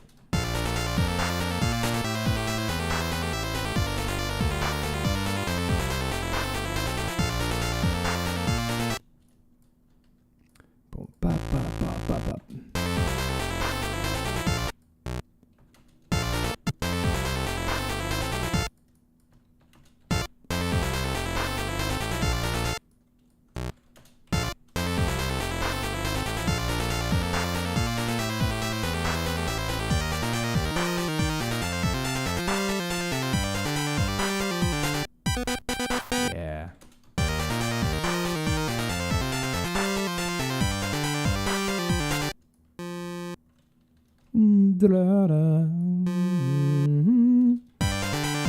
CKC.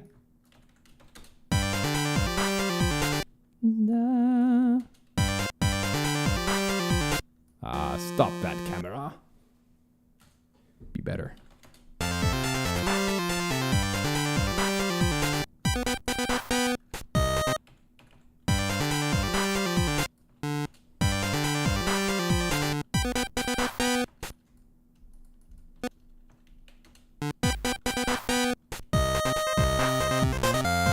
back to A, but at a new key. Hooray!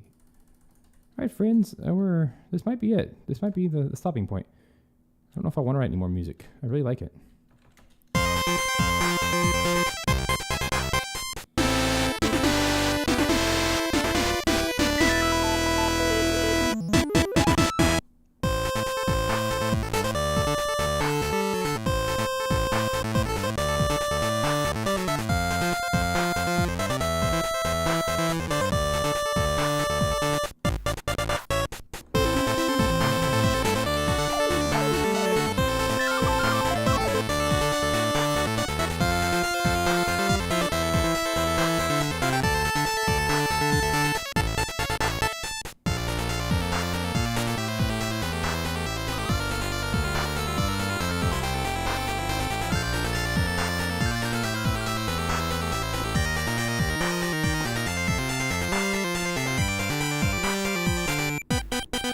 That was unexpectedly good.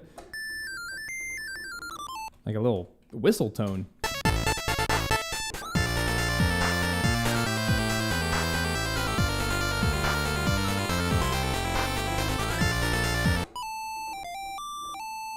Cool.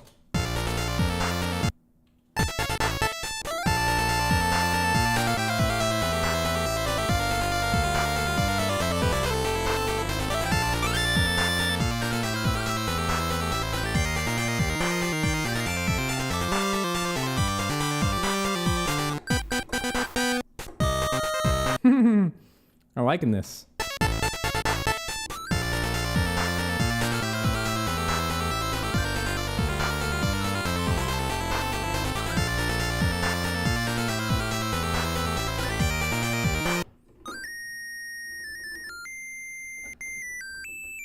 A little high.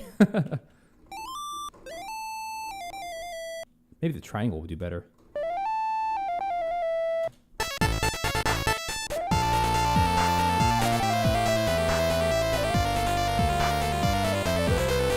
I love it.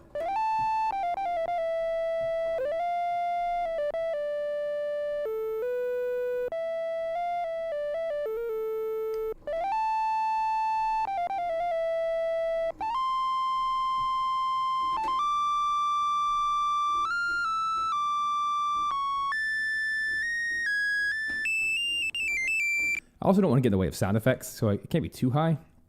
I do think that's the right That's the right instrument. I went into southern mode for a second. That's the right instrument.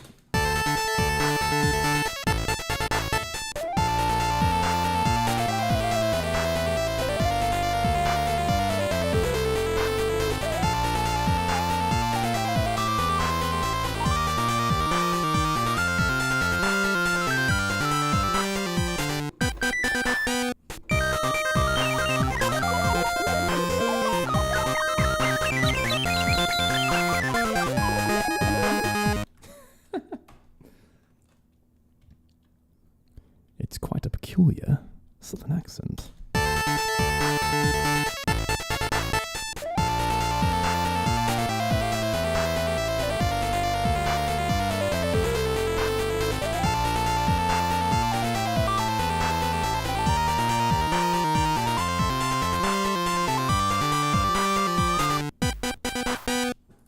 It's pretty good. Sounds like an ocarina.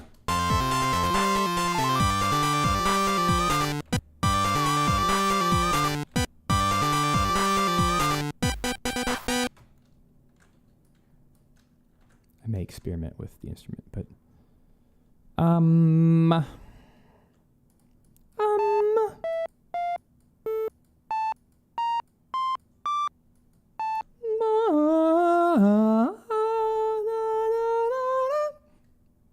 little oral skills test. All right.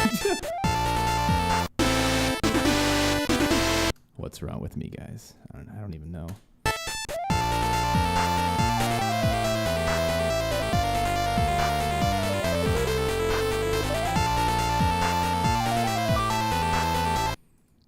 Did any of you take oral skills classes in school? Oh my gosh.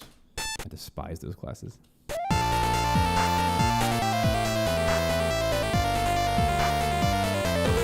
I can sing back pitch that I hear just fine, which is funny because I actually have the truest form of aural skills. But that's the natural talent that I have.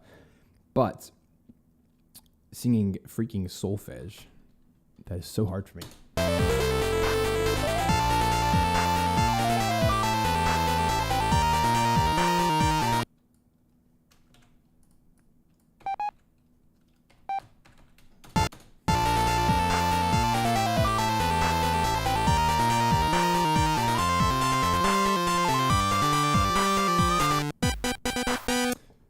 Excuse me, I do not like the pitch bend. I thought I would.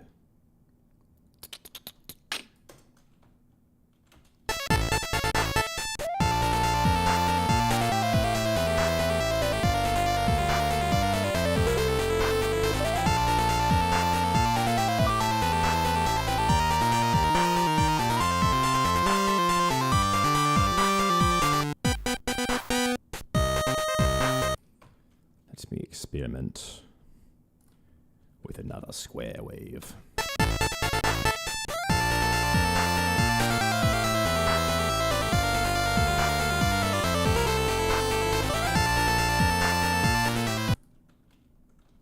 Oops. Whoopsie.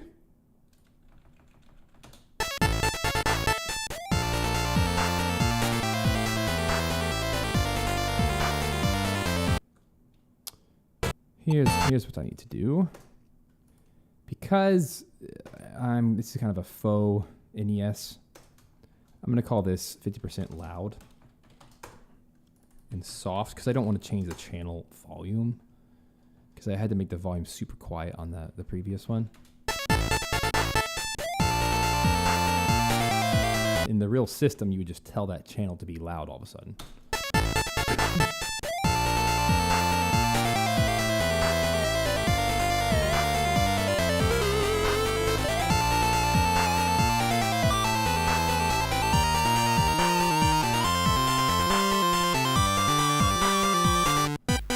That's a way better instrument. So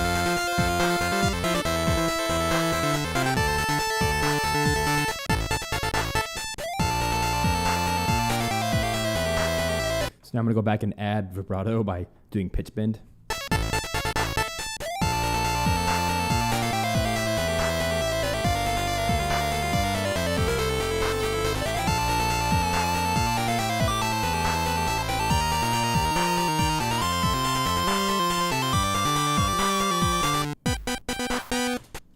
Way too extreme.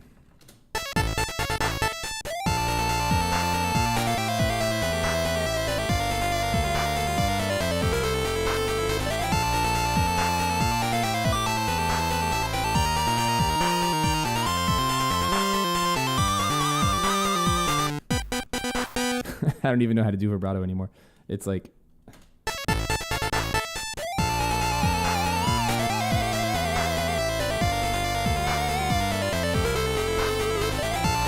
the only thing I don't like about this plugin. There's no setting. Maybe this. No, there's just no settings for. Pitch. Maybe this. Maybe it is this. That's exactly what it is. That's just really tricky.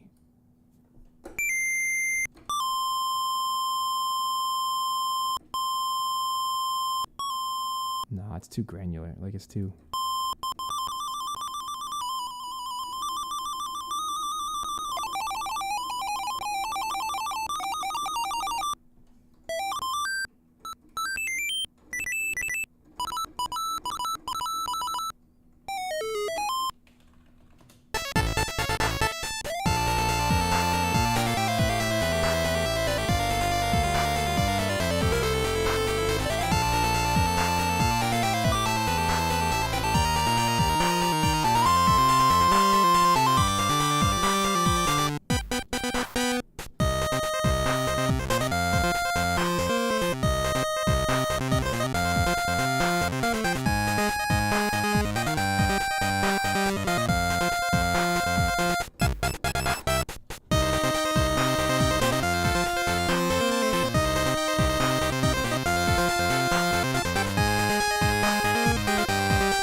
When did Micah become the tech guy?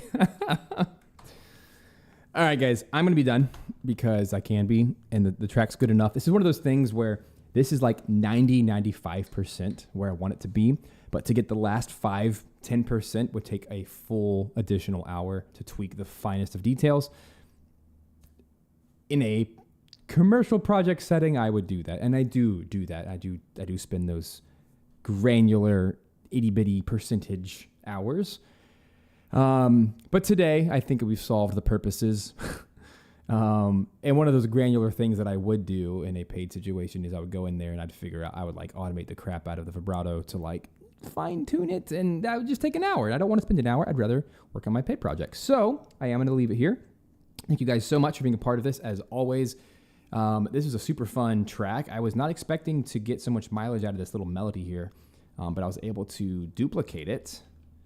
And the second half, or I guess the third third is the A theme again, just transposed.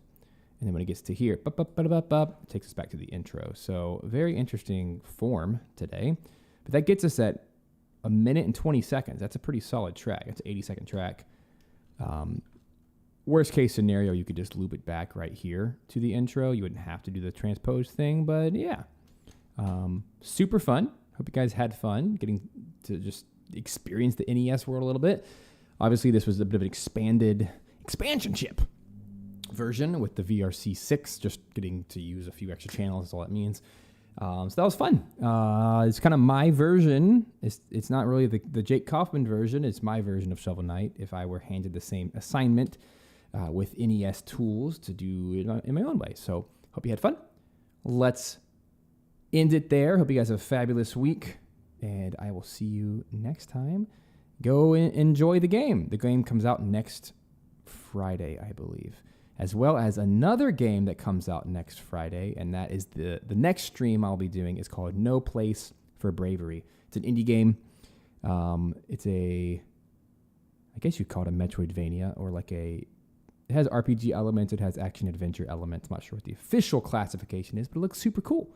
And it's a pixel 2D top-down action game, kind of like Zelda. And it looks amazing, and I want to rescore it because it's going to be fun. And that game also comes out next Friday, so kind of get a double hitter here on some games I'm working on the rescoring. So anyway, take care, guys. I'm going to play out the final work-in-progress version of Shovel Knight Dig for Mushroom Mines. I'll see you guys next time. Bye-bye.